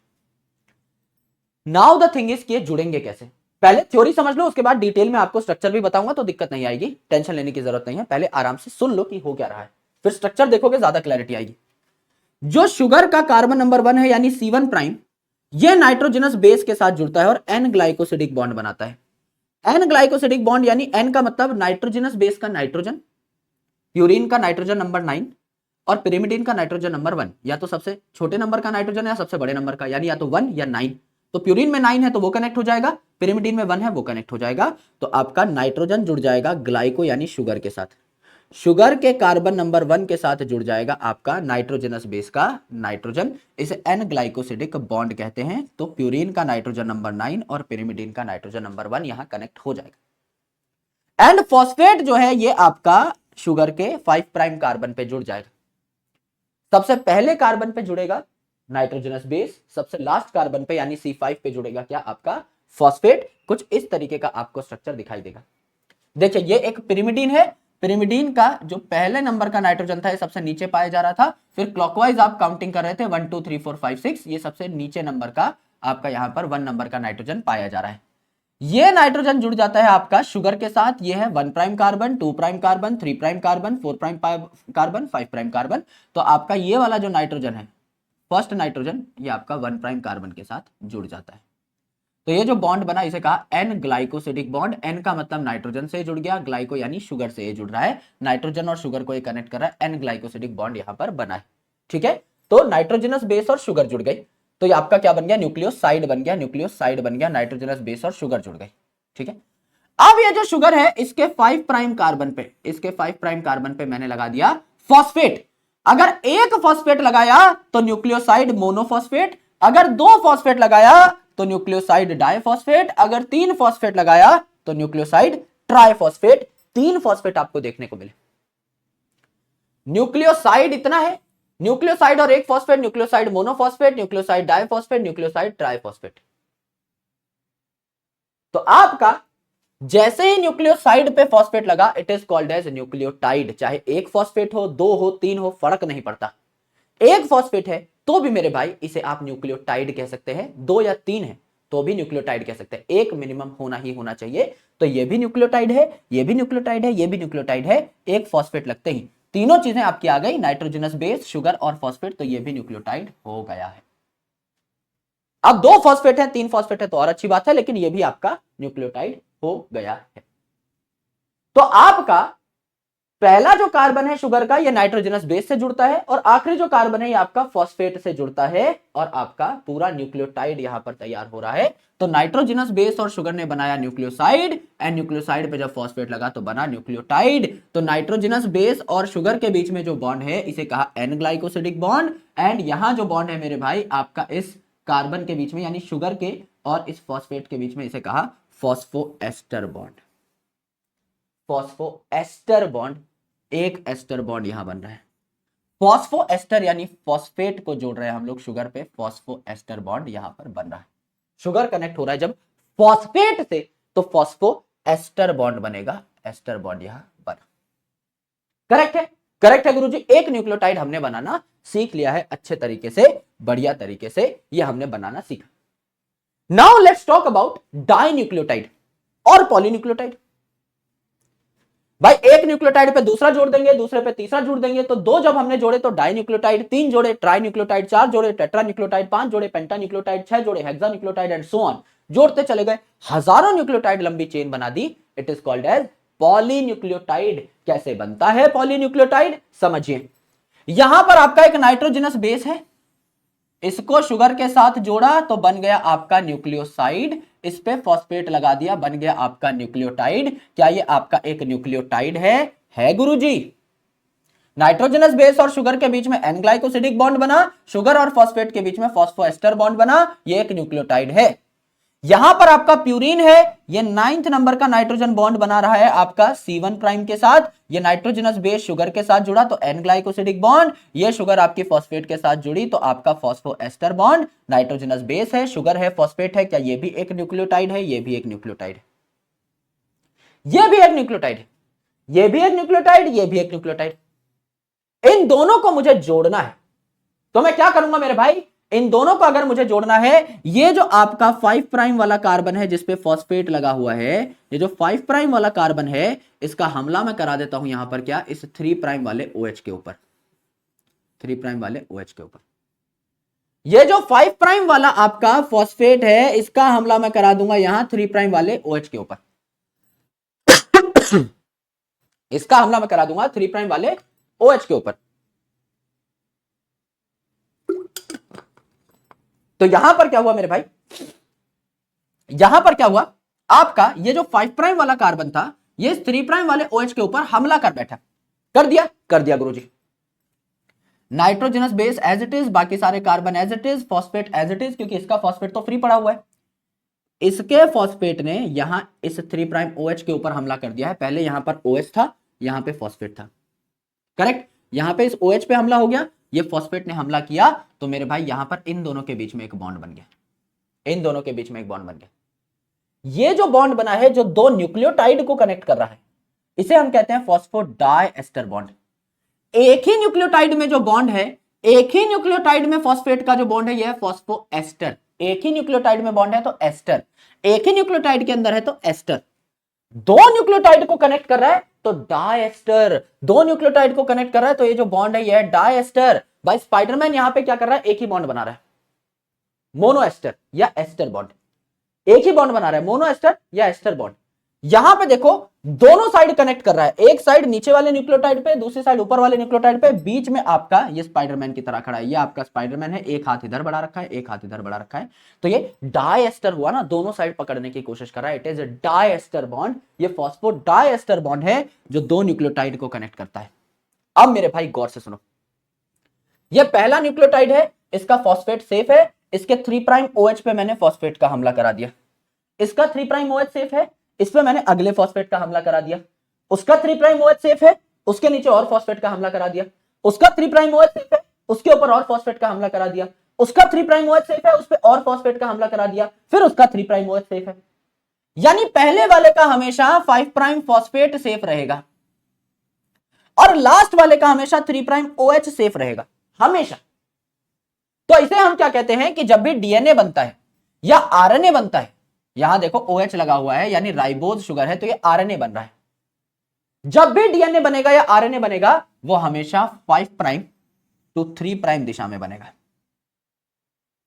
जब भी आपका DNA बनेगा या RNA बनेगा, कोई भी पॉलीन्यूक्लियोटाइड बनेगा, वो 5 प्राइम से 3 प्राइम दिशा में बनेगा, 5 प्राइम टू 3 प्राइम। चाहे DNA बने चाहे RNA बने, ये आपका 5 प्राइम टू 3 प्राइम दिशा में ही आपका बनेगा, और कोई दिशा में ये बनने की प्रोबेबिलिटी है ही नहीं, क्योंकि पहले वाले न्यूक्लियोटाइड का हमेशा फॉस्फेट फ्री रहेगा और आखिरी न्यूक्लियोटाइड का हमेशा OH फ्री रहेगा, 3 प्राइम OH फ्री रहेगा, तो हमेशा आपका 5 प्राइम टू 3 प्राइम दिशा में ही चेन ग्रो होती है। लेकिन ये जो फॉस्फोडाइस्टर बॉन्ड बना, इस डाइस्टर बॉन्ड बनने की दिशा क्या है? गौर से सुनो, यह है आपका बॉन्ड का एक छोर जहां है आपका 3 प्राइम कार्बन, और यह है बॉन्ड का दूसरा छोर जहां है 5 प्राइम कार्बन। तो 3 प्राइम से 5 प्राइम बन रहा है बॉन्ड। कोई पूछे बॉन्ड फॉर्मेशन की डायरेक्शन क्या है, फॉस्फोडाइस्टर बॉन्ड फॉर्मेशन की डायरेक्शन क्या है? चेन बन रही है 5 प्राइम टू 3 प्राइम अनडाउटेडली, लेकिन बॉन्ड बन रहा है 3 प्राइम टू 5 प्राइम। चेन हमेशा बनेगी, चाहे डीएनए आप बनाएंगे, डीएनए रेप्लिकेशन के दौरान डीएनए से आरएनए बनाएंगे ट्रांसक्रिप्शन के दौरान, चाहे डीएनए बने चाहे आरएनए बने, 5 प्राइम टू 3 प्राइम दिशा में बनेगा, गारंटीड है। लेकिन बॉन्ड फॉस्फोडाइस्टर बॉन्ड कहां बनता है? 3 प्राइम से 5 प्राइम दिशा में बनता है। इसी चीज को यहां देखिए एक बार, समझ लीजिए मेरा जो सर है यह है 5 प्राइम और मेरे जो पैर हैं यह है 3 प्राइम। अब समझ लीजिए एक के ऊपर एक आदमी मैं लगाता जा रहा हूं, पॉलीन्यूक्लियोटाइड चेन बनाता जा रहा हूं। मैं एक न्यूक्लियोटाइड हूं, मैं आदमी नहीं, एक न्यूक्लियोटाइड हूं। उसके नीचे दूसरा न्यूक्लियोटाइड लगाया, उसके नीचे तीसरा न्यूक्लियोटाइड ऐड कर दिया, फिर चौथा न्यूक्लियोटाइड ऐड कर दिया, फिर पांचवा न्यूक्लियोटाइड, फिर छठा न्यूक्लियोटाइड। करेक्ट। अब देखो मेरे भाई, पहला जो न्यूक्लियोटाइड है इसका 5 प्राइम एंड फ्री होगा, सर फ्री होगा। भाई इसके पैर पे किसी और ने सर लगा दिया, इसके पैर पे किसी और ने सर लगा दिया, इसके पैर पे किसी और ने सर लगा दिया, इसके पैर पे किसी और ने सर लगा दिया, इसके पैर पे किसी और ने सर लगा दिया, इसके पैर फ्री है। ऊपर वाले का सर फ्री है यानी 5 प्राइम एंड, नीचे वाले के पैर फ्री है दैट इज 3 प्राइम एंड। तो चेन किस दिशा में बढ़ रही है? 5 प्राइम टू 3 प्राइम दिशा में बन रही है। चेन आपकी 5 प्राइम टू 3 प्राइम दिशा में बढ़ रही है। करेक्ट। लेकिन बॉन्ड किस दिशा में बन रहा है? ये 3 प्राइम 5 प्राइम बॉन्ड बन रहा है ना इनके बीच में, ये 3 प्राइम 5 प्राइम बॉन्ड बन रहा है इनके बीच में, 3 प्राइम 5 प्राइम बॉन्ड बन रहा है इनके बीच में, 3 प्राइम 5 प्राइम बॉन्ड बन रहा है इनके बीच में, 3 प्राइम 5 प्राइम बॉन्ड बन रहा है इनके बीच में। तो बॉन्ड फॉर्मेशन की डायरेक्शन है 3 प्राइम टू 5 प्राइम। लेकिन मेरे भाई पूरी चेन जो बन रही है बन रही है 5 prime to 3 prime. That is more important, that is very very important concept मेरे भाई, जो मैंने आपको आसान तरीके से आदमी के ऊपर आदमी चढ़ा करके बताया। यस। अब न्यूक्लियोसाइड और न्यूक्लियोटाइड का नाम कैसे रखें? बहुत सिंपल है। न्यूक्लियोसाइड का नाम रखना है, एंड में लगा दो इन। जैसे डिऑक्सीराइबोज है ना, अगर शुगर एडेनिन पे अगर डिऑक्सीराइबोज शुगर है तो बनेगा डिऑक्सी एडिनोसिन, एडेनिन से एडिनोसिन, ग्वानिन से ग्वाइनोसिन, थाइमिन से थाइमिडीन, साइटोसिन से साइटिडीन, आपका यूरेसिल से यूरिडीन। अगर डिऑक्सीराइबोज शुगर है तो आगे डी लगा दो, यानी डीएनए बनाने में काम आएंगे। अगर आपका राइबोज शुगर है तो कुछ मत लगाओ, सिंपल। अगर आप यहां इन लगा रहे हो एंड में, that is nucleoside, nucleoside, nucleoside, nucleoside.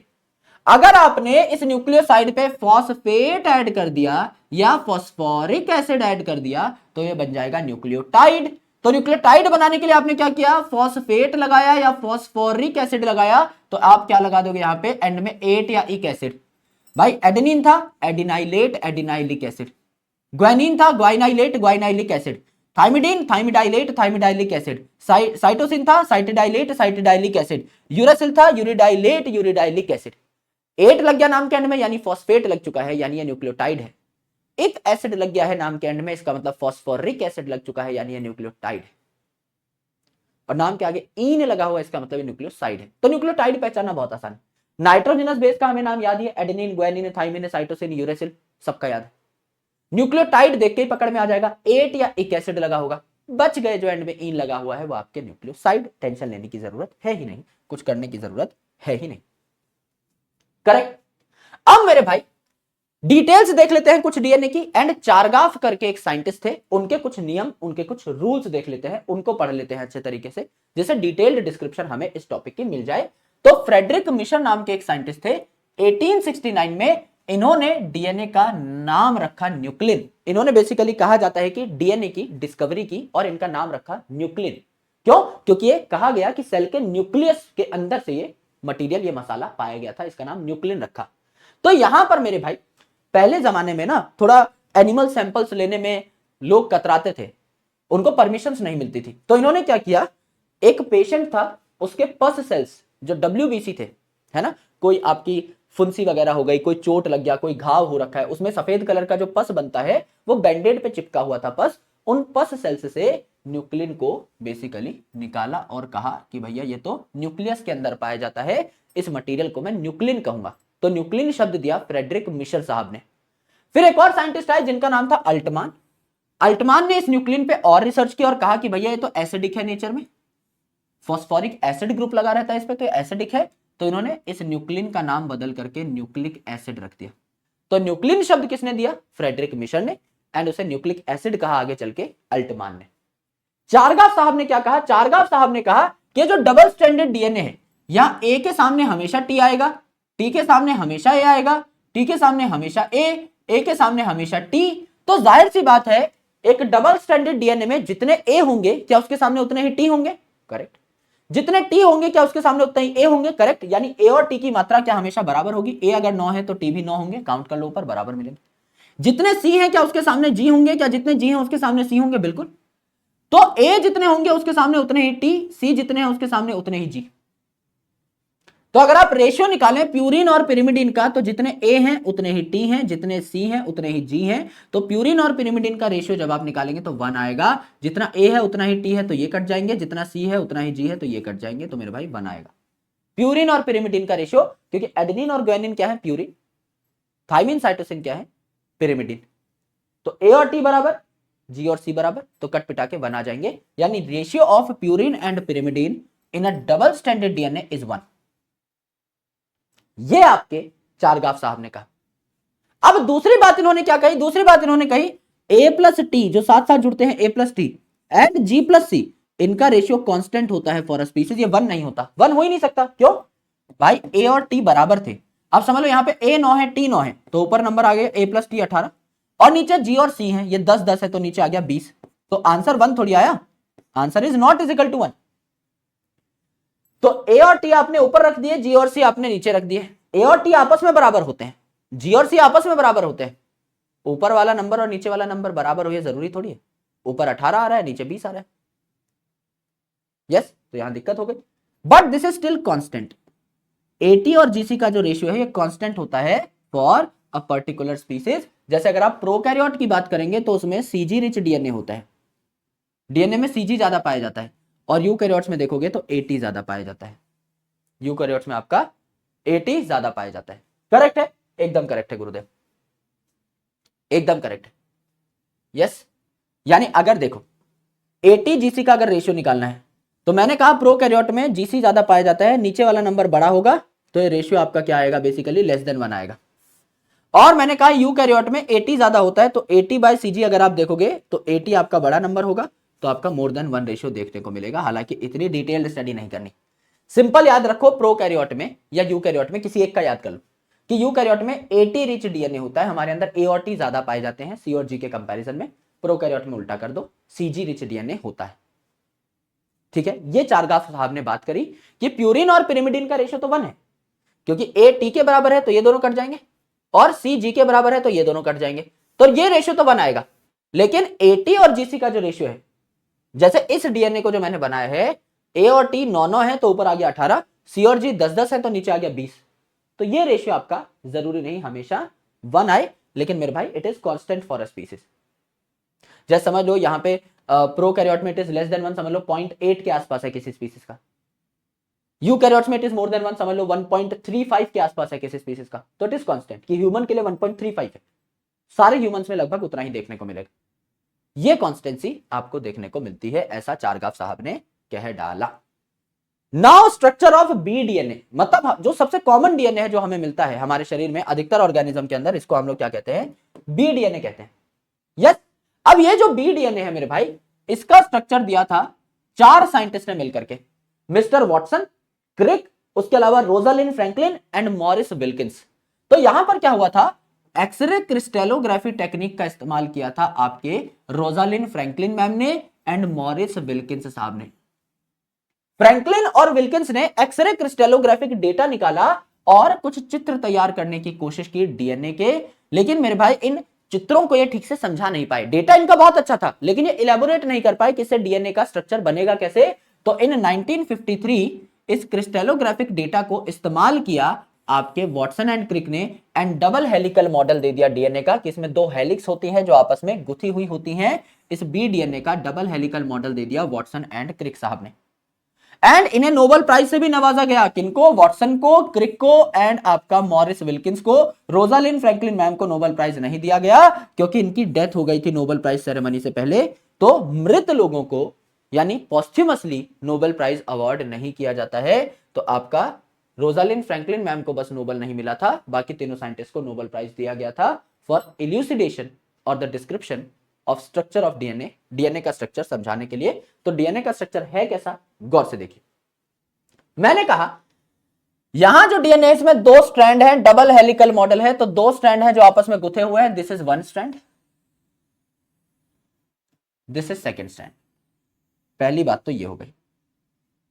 दूसरी बात, आपस में गुथे हुए हैं तो दो स्ट्रैंड है और हेलिकल है, स्प्रिंग की तरह एक दूसरे में गुथे हुए हैं, तो हेलिकल स्ट्रक्चर इसे कहा जाता है। ये जो व्हाइट कलर की चीजी मैंने बनाई यहां पर, ये जो एक स्ट्रैंड मैंने बनाया है व्हाइटम व्हाइट, ये जो एक स्ट्रैंड बनाया है मैंने व्हाइटम व्हाइट, ये आपका क्या है? ये आपका बैकबोन है डीएनए का। और ये बैकबोन किसका बना होता है? शुगर का और फॉस्फेट का। ये जो बैकबोन है व्हाइट कलर की, किसकी बनी है? शुगर की और फॉस्फेट की बनी है। और नाइट्रोजनस बेस आपके अंदर की साइड पाए जाते हैं। न्यूक्लियोटाइड में तीन ही चीजें थी, शुगर, फॉस्फेट और नाइट्रोजनस बेस। नाइट्रोजनस बेस आपके अंदर की साइड पाए जाएंगे। सी और जी का पेयर बन गया, जी और सी का, ए और टी का, ए और टी का, सी और जी का, जी और सी का, ए और टी का, ए टी का, ए टी का, सी जी का, सी जी का, एंड सो ऑन। ये आपको अंदर की साइड प्रोजेक्ट होते हुए दिखाई दिए। कौन? Nitrogenous bases. तो nitrogenous bases are projected inside. तीनों चीजें हो गई, आपका शुगर फॉस्फेट यहां पर बैकबोन बना रहे हैं, एंड आपका यहां पर नाइट्रोजनस बेस अंदर की साइड प्रोजेक्ट हो रहे हैं। करेक्ट है? एकदम करेक्ट है मेरे भाई। नाउ ये जो आपका एक बबल है, जब मैंने इन स्ट्रैंड्स को मोड़ दिया है, ये जो आपका एक बबल बना है, एक जो 360 डिग्री बबल बना है, इसको मैं कहता हूं पिच ऑफ द हेलिक्स। इसे मैं कहता हूं पिच ऑफ द हेलिक्स। ये जो 360 डिग्री टर्न है, ये जो 360 डिग्री घुमाव है, इस एक बबल को मैं पिच ऑफ द हेलिक्स कहता हूं, है ना? और इस पिच की लंबाई कितनी होती है? 34 एंगस्ट्रॉम के आसपास होती है। 34 एंगस्ट्रॉम, एक एंगस्ट्रॉम मतलब 10 raise to the power -10 metre, तो 34 एंगस्ट्रॉम मतलब आपकी 34 into 10 raise to the power -10 metre. इसी को मैं नैनोमीटर में कन्वर्ट करूं तो नैनोमीटर एक बड़ी यूनिट है ना? एंगस्ट्रॉम से 10 गुना बड़ी है, -10 है, ये -9 है, यानी 10 गुना बड़ी यूनिट है। नंबर 10 गुना छोटा कर दो, यहां 34 है तो यहां 3.4 कर दो, तो 3.4 नैनोमीटर। इसकी लंबाई कितनी हुई पूरे पिच की? 3.4 नैनोमीटर या फिर आपका 34 एंगस्ट्रॉम। और इस पिच में, इस 360 डिग्री टर्न में 10 बेस पेयर होते हैं। 1 2 3 4 5 6 7 8 9 10, परफेक्ट डायग्राम बना हुआ है। 10 आपके बेस पेयर होते हैं। अगर 360 डिग्री में 10 बेस पेयर है और 10 बेस पेयर की लेंथ है 34 एंगस्ट्रॉम, तो दो बेस पेयर के बीच में कितना डिस्टेंस हुआ? 34 डिवाइडेड बाय 10 यानी 3.4 एंगस्ट्रॉम। नैनोमीटर में काउंट करो तो इस पूरे की लेंथ थी 3.4 नैनोमीटर, तो इन दो के बीच की कितनी लेंथ हो जाएगी? 0.34 नैनोमीटर। 10 गुना कम कर दो, यानी दो नाइट्रोजनस बेस पेयर के बीच का जो गैप होता है कितना होता है? 3.4 एंगस्ट्रॉम होता है, या 0.34 नैनोमीटर होता है, जैसे याद करना हो। 3.4 एंगस्ट्रॉम, 34 एंगस्ट्रॉम, या आसानी से याद होते हैं, इनको याद कर सकते हो। 34 एंगस्ट्रॉम, 3.4 एंगस्ट्रॉम। करेक्ट है? एकदम करेक्ट है। ये भी बात समझ में आ गई, ठीक है। यहां पर देखिए मेरे भाई, ए और टी के बीच में 2 हाइड्रोजन बॉन्ड होते हैं, सी और जी के बीच में आपके क्या होते हैं? 3-3 हाइड्रोजन बॉन्ड्स होते हैं, यह हमें पहले से पता है। ये आपका बेस पेयर बना रहे होते हैं। अब देखिए, ये एक आपका बेस पेयर है, ए और टी वाला, ये एक बेस पेयर है, ये ए और टी वाला एक बेस पेयर है, ये ए और टी वाला एक बेस पेयर है, ये ए और टी वाला एक बेस पेयर है, ये ए और टी एक वाला बेस पेयर है, ये एक बेस पेयर है। एक बेस पेयर के ऊपर दूसरा बेस पेयर आपने लाद रखा है, एक बेस पेयर के ऊपर दूसरा बेस पेयर लगा रखा है, तो इनके बीच में भी कुछ फोर्स होती है जो इन्हें स्टेबलाइज करती है डबल स्ट्रैंडेड डीएनए में। इसे हम कहते हैं स्टैकिंग फोर्स या स्टैकिंग एनर्जी, जो डीएनए को एडिशनल स्टेबिलिटी देती है। जब एक बेस पेयर के ऊपर हम दूसरा बेस पेयर खड़ा कर देते हैं, तो इसमें बीच में फ्रिक्शन की वजह से बेसिकली एक दूसरे से चिपक रहे हैं, जुड़ रहे हैं, तो कुछ और भी बॉन्डिंग है। तो जब दो nitrogenous base pair are stacked on one another, तो स्टैकिंग फोर्स या स्टैकिंग एनर्जी डेवलप होती है यहां पर। तो हाइड्रोजन बॉन्ड की वजह से तो आपका यहां पर स्टेबिलिटी मिल ही रही है। ये स्टैकिंग फोर्स भी है, जब एक बेस पेयर के ऊपर दूसरा बेस पेयर रख दिया है, एंड इस हिसाब से हम बेस पेयर के ऊपर बेस पेयर लगाते जा रहे हैं। That is also very very very important. Correct? तो स्टैकिंग फोर्स भी यहां पर है। अब देखिए डीएनए के फीचर्स क्या हैं, salient features of DNA. DNA के बहुत महत्वपूर्ण जो फीचर हैं वो सारे यहां पर हम देख रहे होंगे, आपको बता रहे होंगे।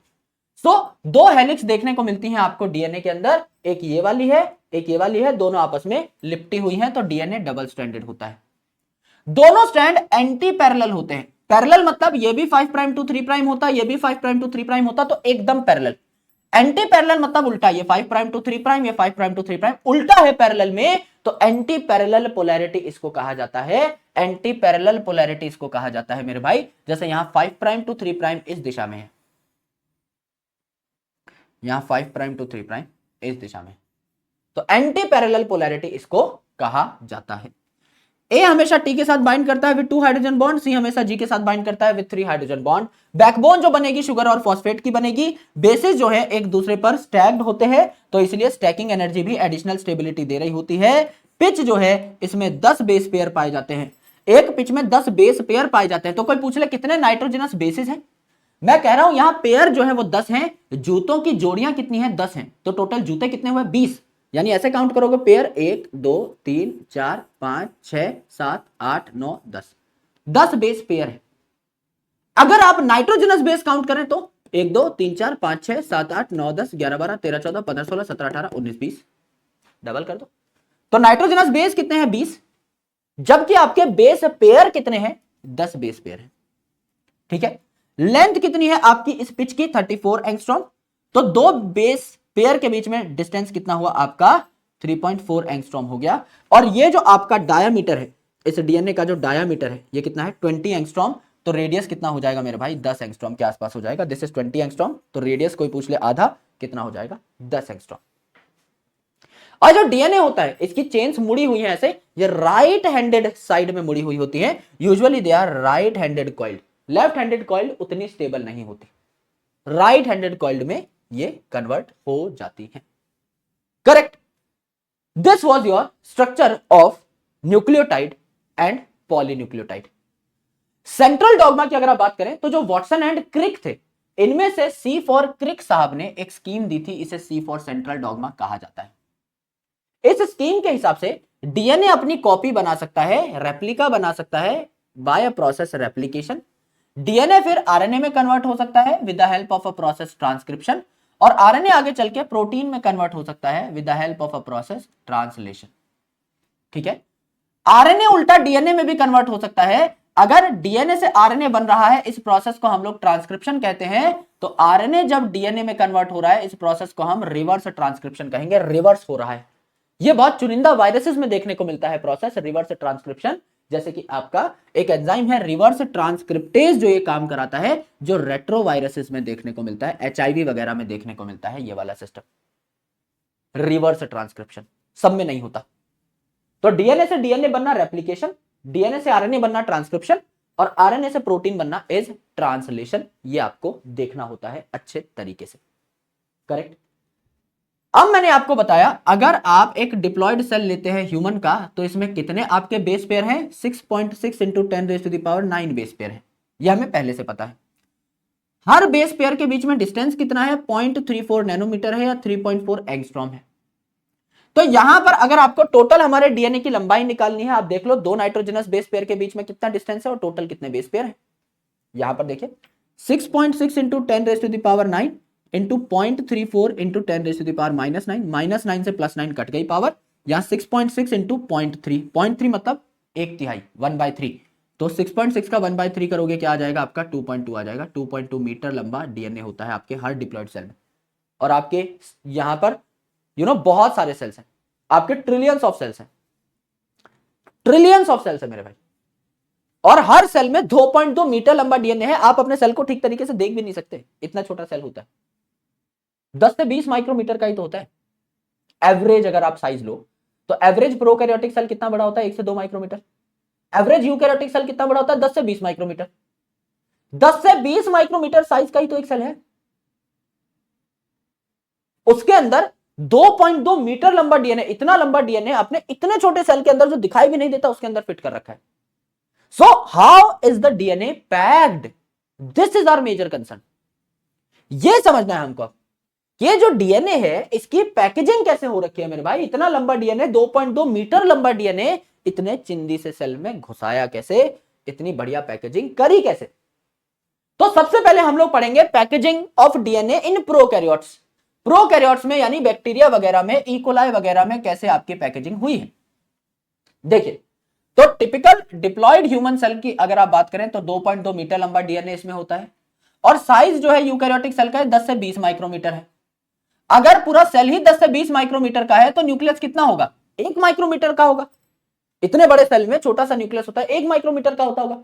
उस 1 माइक्रोमीटर के न्यूक्लियस में इतना बड़ा डीएनए 2.2 मीटर लंबा डीएनए घुसाया कैसे, ये हमें सीखना है। तो पहले प्रोकैरियोट की स्टडी से हम लोग स्टार्ट करते हैं। देखो मेरे भाई, ये आपका अगर प्रोकैरियोटिक सेल है तो इसमें कोई मेम्ब्रेन बाउंड न्यूक्लियस तो है नहीं, कोई मेम्ब्रेन बाउंड ऑर्गेनेल तो है नहीं, तो डीएनए आपका नंगा पुंगा एक पर्टिकुलर इलाके में पाया जाता है, इस इलाके को हम लोग न्यूक्लियोइड कहते हैं। यानी ऐसा नहीं है डीएनए कहीं भी पाया जाएगा, एक पर्टिकुलर इलाके में इसको प्रोटीन्स बांध के रखते हैं। तो प्रोकैरियोट में जैसे ई कोलाई में डीएनए ऐसा नहीं है कि स्कैटर्ड रहेगा, ऐसे बिखरा रहेगा कहीं पर भी, ये आपका एक पर्टिकुलर रीजन में पाया जाता है जिसे हम न्यूक्लियोइड कहते हैं। तो ये डबल स्टैंडर्ड सर्कुलर डीएनए है। डीएनए कैसा होता है? Negatively charge. तो यहां पर नेगेटिवली चार्ज डीएनए के ऊपर हम क्या लगा देते हैं? पॉजिटिवली चार्ज प्रोटीन्स लगा देते हैं। तो ये जो डबल स्टैंडर्ड सर्कुलर डीएनए है तो नेगेटिवली चार्ज है, इस पे हम पॉजिटिवली चार्ज प्रोटीन्स लगा देते हैं जिसे हम कहते हैं पॉलीअमीन प्रोटीन्स, क्योंकि प्रोकैरियोट्स में हिस्टोन प्रोटीन्स नहीं पाए जाते। हिस्टोन प्रोटीन्स थोड़े हायर लेवल प्रोटीन होते हैं, यूकैरियोट्स में देखने को मिलते हैं, हमारे अंदर देखने को मिलते हैं, प्रोकैरियोट्स में देखने को नहीं मिलते। तो मेरे भाई ये जो प्रोकैरियोट है इसमें पॉलीअमीन प्रोटीन पाए जाएंगे। पॉली मतलब बहुत सारे, अमीन मतलब अमीनो ग्रुप NH3+, तो ये पॉजिटिवली चार्ज होते हैं। पॉलीअमीन प्रोटीन पॉजिटिवली चार्ज है, तभी इस नेगेटिवली चार्ज डीएनए के अराउंड बढ़िया तरीके से इसको पैक करके बैठ जाते हैं। नेगेटिव और पॉजिटिव में दोस्ती हो जाती है ना, नेगेटिवली चार्ज डीएनए है, पॉजिटिवली चार्ज पॉलीअमीन प्रोटीन है, बढ़िया दोस्ती यारी करके ये बैठे रहेंगे। हिस्टोन्स प्रोकैरियोट्स में नहीं पाए जाते, इसलिए पॉलीअमीन प्रोटीन्स का इस्तेमाल किया। एक लाइन में अगर कंसेप्ट खत्म कर दो, प्रोकैरियोट में इतना बड़ा डीएनए था, इसकी पैकेजिंग कैसे करी? पॉलीअमीन प्रोटीन्स का इस्तेमाल करके।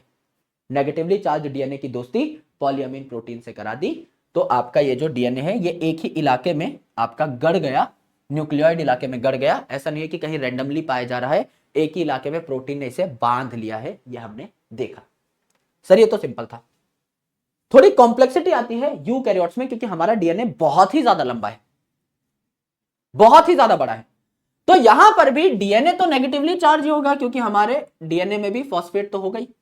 तो इसको स्टेबलाइज करने के लिए डीएनए को हमें फिर से पॉजिटिवली चार्ज प्रोटीन चाहिए होंगे। अब हम इन्हें हिस्टोन प्रोटीन्स कहते हैं। प्रोकैरियोट में पॉलीअमीन प्रोटीन्स थे, लोअर लेवल के प्रोटीन थे।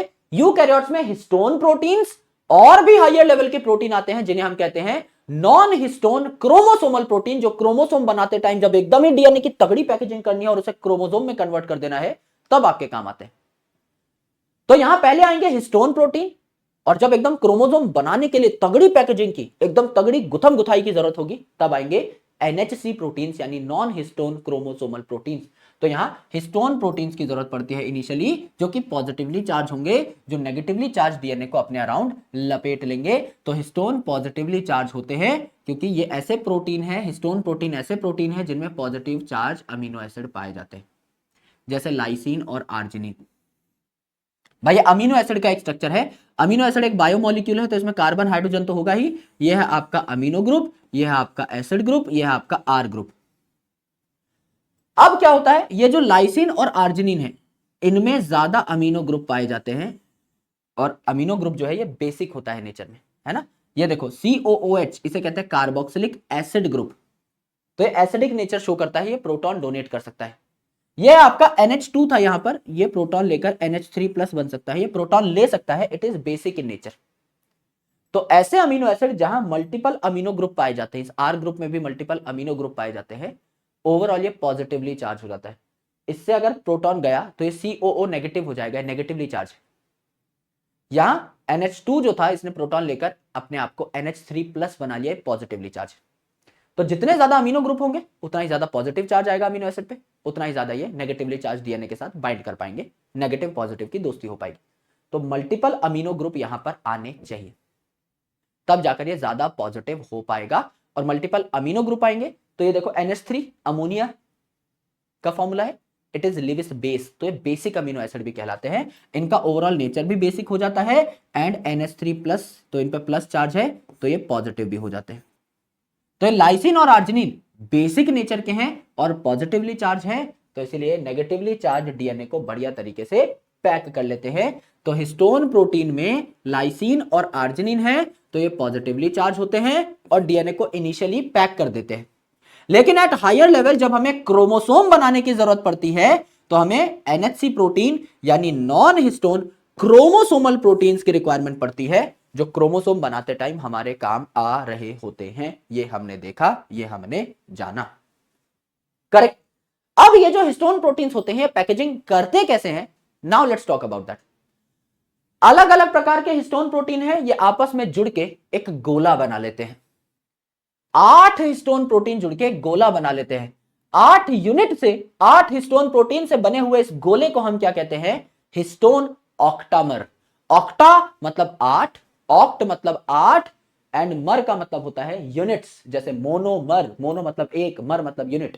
पॉलीमर, पॉली मतलब बहुत सारी, मर मतलब यूनिट। तो बहुत सारी यूनिट जब जुड़ जाए तो पॉलीमर, एक ही यूनिट हो तो मोनोमर। यहां 8 यूनिट है तो ऑक्टामर इसे कहा जाएगा, ऑक्टामर कहा जाएगा। जैसे ये है आपका 2 यूनिट है H2A हिस्टोन की, 2 यूनिट है आपकी H2B हिस्टोन की, 2 यूनिट है H3 हिस्टोन की और 2 यूनिट है H4 हिस्टोन की। यानी 2 H2A, 2 H2B, 2 H3, 2 H4, total 2 2 2 2 8 unit हो गई। ऑक्टामर आपको देखने को मिला। इसे मैं एक गोले की तरह रिप्रेजेंट कर देता हूं, इसी को मैं एक गोला बना के दिखाना चाह रहा हूं अगले डायग्राम में। तो ऑक्टामर यानी 8 यूनिट जुड़ गई, हिस्टोन्स का एक ऑक्टामर बन गया। अब ये ऑक्टामर है, इस पर डीएनए लपेट दिया सांप की तरह, नेगेटिवली चार्ज डीएनए लपेट दिया सांप की तरह, नेगेटिवली चार्ज डीएनए लपेट दिया सांप की तरह इन गोलों पे। फिर इन गोलों को मैं और पास पास ले आऊंगा, डीएनए और लिपटता चला जाएगा। तो डीएनए जो है it is wrapped around histone. ये जो हिस्टोन ऑक्टामर है इसके अराउंड ये लाल लाल कलर का नेगेटिवली चार्ज डीएनए लपेट दिया, लपेट दिया। हिस्टोन ऑक्टामर के अराउंड लाल लाल कलर का डीएनए लपेट दिया। कितना डीएनए लपेट दिया? लगभग 200 बेस पेयर लंबा डीएनए लपेट दिया आपका एक हिस्टोन के अराउंड, एक ऑक्टामर के अराउंड 200 बेस पेयर डीएनए लपेट दिया। और डीएनए कितने चक्कर लगाता है? 1.25 चक्कर लगाता है। ये अगर आपका गोला है तो इस पे एक चक्कर पूरा लगाएगा, एक आपका थोड़ा छोटा चक्कर लगाएगा, 1.25 चक्कर लगाएगा, आपका 1.25 चक्कर लगाएगा हिस्टोन ऑक्टामर के अराउंड। तो 1.25 चक्कर लगाता है, जो कोई पूछेगा नहीं। मेन है कि 200 बेस पेयर डीएनए लिपट जाता है एक ऑक्टामर के अराउंड। Correct, correct. इनके बीच में ये जो ऑक्टामर है इसका डीएनए है, ऑक्टामर है इसका डीएनए है, इसके बीच में पाया जाता है H1 हिस्टोन। यहां है H2A, H2B, H3, H4। Sir H1 कहां गया? यहां तो H2A है, H2B है, H3 है, H4 है, H1 कहां गया?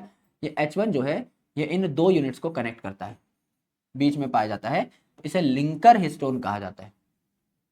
यस। तो ये इतनी चीज देखो, एक बार इतनी चीज देखो। इतनी चीज में क्या है? सर गोल मटोल हिस्टोन ऑक्टामर है और उसके अराउंड लिपटा हुआ डीएनए है। ये जो पूरी चीज है जहां डीएनए भी है लिपटा हुआ और ऑक्टामर भी है जिसके अराउंड डीएनए रैप कर दिया आपने, तो ऑक्टामर पिंक कलर का और इसके अराउंड लिपटा हुआ जो डीएनए है, इस पूरे को हम कहते हैं न्यूक्लियोसोम। इस पूरे को हम कहते हैं न्यूक्लियोसोम। तो ये जो आपका एक न्यूक्लियोसोम है, ये जो आपका एक न्यूक्लियोसोम है, इसको जोड़ेगा कौन? Linker histone H1 histone. ये एक न्यूक्लियोसोम, ये एक न्यूक्लियोसोम, इसको कौन जोड़ेगा? Linker histone. न्यूक्लियोसोम न्यूक्लियोसोम को कौन जोड़ेगा? लिंकर हिस्टोन यानी H1 हिस्टोन। तो H1 हिस्टोन का काम क्या है? Connect to nucleosomes. ये 2 न्यूक्लियोसोम्स को कनेक्ट कर रहा होता है। चाहिए स्ट्रक्चर ऐसा नहीं लगता जैसे एक माला हो, उसमें मोती लगा रखे हो, मोती गाड़ रखे हो। यहां देखिए, क्या एक माला जैसा नहीं है जहां बीच बीच में आपका धागा है और आपका बीच बीच में माला के मनके हैं यानी कि आपके मोती हैं। तो क्या ये आपका बीड ऑन स्ट्रिंग स्ट्रक्चर नहीं दिखाई देता? बीड यानी आपके बीड्स हैं, मोती हैं, ऑन स्ट्रिंग यानी माला का धागा। तो यहां बीड कौन दिखाई दे रहा है? ये जो आपके मोती हैं कौन दिखाई दे रहे हैं? न्यूक्लियोसोम दिखाई दे रहे हैं, जो कि रिपीट होकर पूरी क्रोमेटिन बनाते हैं, पैकेजिंग करते हैं। एंड मेरे भाई आपका स्ट्रिंग जो है क्या है? डीएनए का धागा है। इस क्रोमेटिन का धागा क्या है आपका? यह है खाली डीएनए, और ये जो मोती है यह आपका न्यूक्लियोसोम, जो रिपीट होकर पूरे डीएनए को पैक करेगा, क्रोमेटिन की रिपीटिंग यूनिट बनाएगा। ये हमने देखा। This is more informative as compare to that of prokaryote. यहां तो बस पॉलीअमीन प्रोटीन का नाम पढ़ लिया, यहां मेरे भाई कई चीजें आपने पढ़ी, histone protein, non histone protein, nucleosome, chromatin, कई चीजें पढ़। तो डीएनए पैक होना शुरू हो जाएगा। अब क्रोमोसोम में कुछ इलाके ऐसे होते हैं जहां डीएनए बहुत टाइटली पैक्ड होता है, टाइटली पैक्ड होता है, और कुछ इलाके ऐसे होते हैं जहां डीएनए बहुत लूजली पैक्ड होता है, जहां डीएनए बहुत लूजली पैक्ड होता है। इसे हम क्या कहते हैं? इसे हम कहते हैं हेटेरोक्रोमेटिन। जहां टाइटली पैक हो रखा है इसे हम कहते हैं हेटेरोक्रोमेटिन, एंड जहां लूजली पैक्ड है इसे हम कहते हैं यूक्रोमेटिन। इसे हम कहते हैं यूक्रोमेटिन। हेटेरोक्रोमेटिन एंड यूक्रोमेटिन इसे कहा जाता है। कैसे? गौर से सुना मेरे भाई।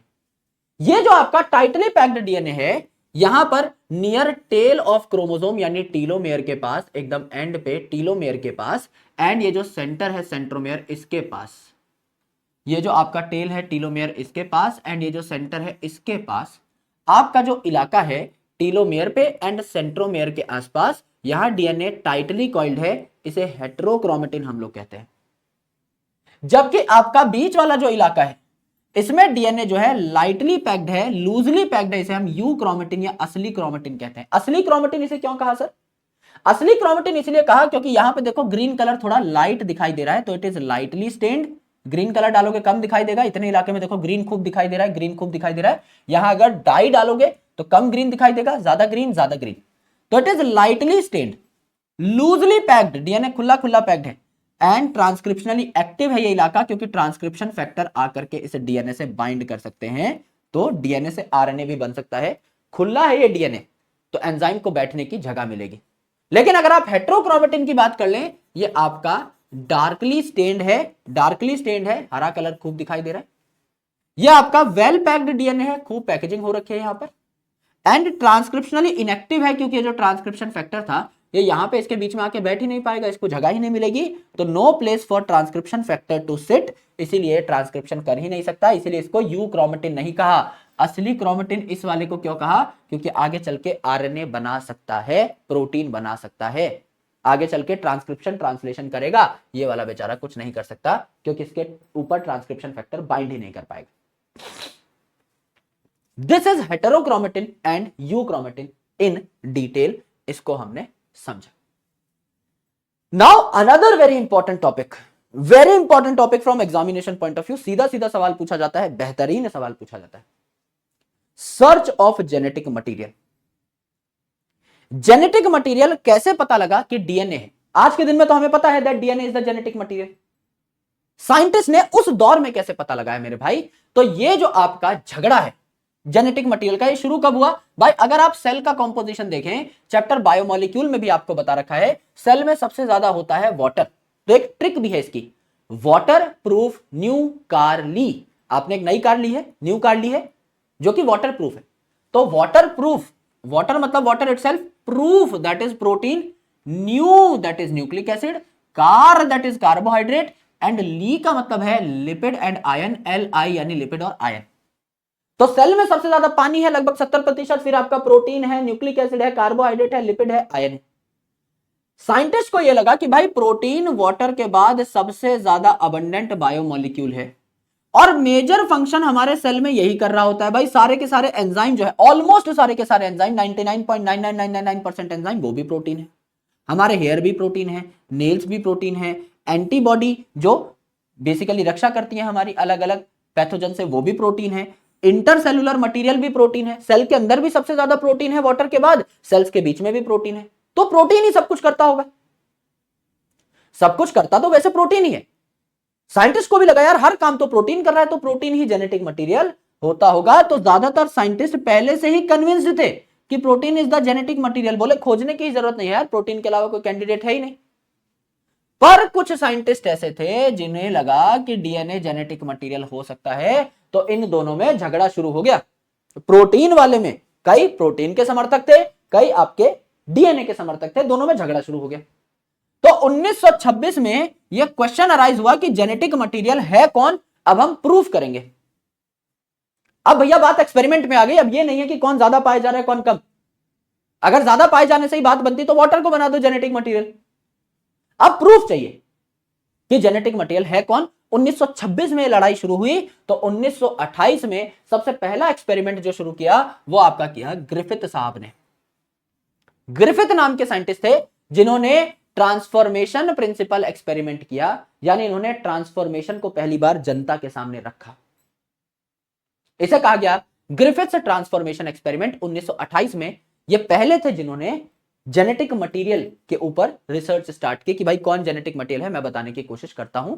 तो इन्होंने क्या किया, इन्होंने बेसिकली बैक्टीरिया को चूज किया अपने एक्सपेरिमेंट के लिए, है ना। और कौन सा बैक्टीरिया, डिप्लोकोकस या स्ट्रेप्टोकोकस। डिप्लोकोकस, कोकस यानी आपका राउंड, डाई मतलब दो, तो दो कोकस, या स्ट्रेप्टोकोकस, स्ट्रेप्टो माने चेन यानी बहुत सारे कोकस, तो कोई भी नाम लिख लो, किसी किताब में डिप्लो लिखा होता है, किसी में स्ट्रेप्टो, एक ही बात। नाम है डिप्लोकोकस न्यूमोनिया या स्ट्रेप्टोकोकस न्यूमोनिया। न्यूमोनिया कॉज करते हैं आपके ये बैक्टीरिया। अब इन्होंने चूहे की भी कुर्बानी ली, यानी इन्होंने इन बैक्टीरिया को क्या किया, इंसर्ट कराया चूहे में। बट द कैच इज, इन्होंने दो अलग अलग प्रकार के स्ट्रेन्स लिए, यानी दोनों के दोनों डिप्लोकोकस ही थे, लेकिन इनके स्ट्रेन यानी जरा सी वेरिएशन थी इनके अंदर। एक कैरेक्टर डिफरेंट था। यहां पर क्या था मेरे भाई, ये जो आपका एक स्ट्रेन था, इसे हमने कहा रफ स्ट्रेन। रफ स्ट्रेन मतलब ये थोड़ा सा रफ रफ सा दिखाई दे रहा है, इसके ऊपर स्मूथ पॉलीसैकेराइड कोट नहीं लगा हुआ है। और दूसरा था एस स्ट्रेन यानी स्मूथ स्ट्रेन, इसके ऊपर smooth polysaccharide coat, sugar coat लगा हुआ था। अब ये बिना कोट वाला बैक्टीरिया जब मेरी बॉडी के अंदर आएगा और बोलेगा भैया न्यूमोनिया कॉज करूंगा तुमको, तो मेरा इम्यून सिस्टम जो है इसकी गर्दन पकड़ के इसको दबोच देगा भाई, मार देगा। एक तो बिना कोट पहने आया है, ऊपर से बकैती काट रहा है ना, बाल पकड़ के ऐसे ऐसे हिला देंगे मेरे इम्यून सेल इस वाले को। ये कोट पहन के आया है भाई, ये प्रोटेक्टेड है, इसको हम लोग नहीं मार पाएंगे। गोली वोली चला रहे हैं भाई, बुलेट प्रूफ कोटिंग पहनी हुई है, इसको कुछ नहीं हो रहा, ये मेरी बॉडी में आके न्यूमोनिया कॉज कर देगा। यानी ये वाला जो है रफ स्ट्रेन, ये आपका नॉन वायरुलेंट होता है, ये हमारे अंदर न्यूमोनिया कॉज नहीं कर पाता। क्यों? क्योंकि हमारा इम्यून सिस्टम इसके चीथड़े उड़ा देता है। लेकिन ये जो स्मूथ स्ट्रेन है ये आपका वायरुलेंट होता है, न्यूमोनिया कॉज करता है। क्यों? क्योंकि ये मोर प्रोटेक्टेड है हमारे इम्यून सिस्टम से, कोट पाके आया है, ये कोट पहन के आया है, ये हमारी बैंड बजा देगा उल्टा, है ना। तो जो स्ट्रेन यूज हुए थे वो थे R2 और S3, अगर नाम याद रखना होता है, वैसे करना नहीं होता। तो आप सीक्वेंस में चलो, PQRS, R पहले आता है, S बाद में, तो इसका 2 स्ट्रेन, इसका 3 स्ट्रेन, है ना, एक सीक्वेंस में ही याद कर सकते हो। तो R और S स्ट्रेन लिए, रफ और स्मूथ स्ट्रेन लिए। अब ग्रिफिथ साहब ने क्या किया, एक चूहे में R स्ट्रेन डाला। अब R स्ट्रेन तो न्यूमोनिया कॉज करता नहीं है, तो चूहा अपना बल्ले बल्ले करता रहा, जिंदा रहा। एक चूहे में S स्ट्रेन डाला, S स्ट्रेन न्यूमोनिया कॉज करता है, चूहे की बैंड बज गई, चूहा जो है मेरे भाई उल्टा पुल्टा हो गया। फिर इन्होंने क्या किया, एक चूहे में S स्ट्रेन डाला, हीट किल्ड यानी इनएक्टिव करके। S स्ट्रेन था तो घातक, लेकिन हीट किल करके डाला, तो अब इसमें कोई जान नहीं बची, तो चूहा सेफ रहा। अब यहां है सब कुछ करामात। ग्रिफिथ साहब ने इस चूहे के अंदर इंजेक्शन दिया, R स्ट्रेन डाला जो कि सेफ था, और हीट किल्ड S स्ट्रेन डाला जो कि अगेन सेफ था। दोनों सेफ चीजें डाली हैं तो चूहा जिंदा रहना चाहिए था, लेकिन इस केस में चूहा मर गया। और चूहे के ब्लड का सैंपल जब लिया गया, इसके दिल से जब आवाज आई, तो ये आई कि मेरे अंदर S स्ट्रेन का जिंदा बैक्टीरिया देखने को मिला है। भाई यहां तो R स्ट्रेन वाला जिंदा था, S स्ट्रेन वाला तो हीट किल्ड था, तो इसके अंदर जिंदा S स्ट्रेन मिला कैसे, ये अब ग्रिफिथ साहब को समझना था। तो ग्रिफिथ साहब ने क्या कहा, ग्रिफिथ साहब ने कहा कि ये जो heat killed S strain bacteria था, इसका डीएनए स्टेबल होता है। डीएनए के 2 स्ट्रैंड्स को अगर आप हीट करोगे, सेपरेट हो जाएंगे, फिर से जुड़ जाएंगे। तो मेरे भाई ये जो आपका हीट किल्ड S स्ट्रेन का डीएनए था, ये चला गया आपका R स्ट्रेन के अंदर, और R स्ट्रेन के अंदर अगर ये जेनेटिक मटेरियल आ गया, तो R स्ट्रेन के अंदर अब S स्ट्रेन का जेनेटिक मटेरियल है, तो ये भी S स्ट्रेन की तरह बिहेव करेगा, ये भी S स्ट्रेन में कन्वर्ट हो जाएगा। अब ग्रिफिथ साहब ने ये नहीं कहा था कि डीएनए गया है S strain, heat killed S strain से R स्ट्रेन में, डीएनए का नाम इन्होंने नहीं लिया। इन्होंने कहा कुछ तो गया है, कुछ तो हुआ है, कुछ हो गया है। इन्होंने कहा कुछ तो ऐसी चीज है जो हीट किल्ड S स्ट्रेन से उठ के R स्ट्रेन में गई है और उसे S स्ट्रेन में कन्वर्ट कर दिया है, तभी जिंदा S स्ट्रेन देखने को मिल सकते हैं। मरा हुआ S स्ट्रेन तो जिंदा हो नहीं सकता, यानी S स्ट्रेन जो मरा हुआ था, इससे R स्ट्रेन में कुछ तो गया है, जिससे R स्ट्रेन S स्ट्रेन में कन्वर्ट हुआ है। So due to material coming from heat killed S strain bacteria, the R strain bacteria get transformed into S strain, यानी कोई तो मटीरियल है जो गया है heat killed S strain bacteria से R स्ट्रेन बैक्टीरिया के अंदर। इस मटेरियल का नाम ग्रिफिथ साहब ने नहीं दिया, इन्हें कहा गया ट्रांसफॉर्मेशन प्रिंसिपल। पता नहीं कि ये डीएनए है या प्रोटीन है या आरएनए है, लिपिड है, क्या गया है हमें नहीं पता। ग्रिफिथ साहब ने कहा ये ऐसा केमिकल है जिस वजह से R स्ट्रेन S स्ट्रेन में ट्रांसफॉर्म हो गया है, तो इसे हम कह रहे हैं ट्रांसफॉर्मेशन प्रिंसिपल।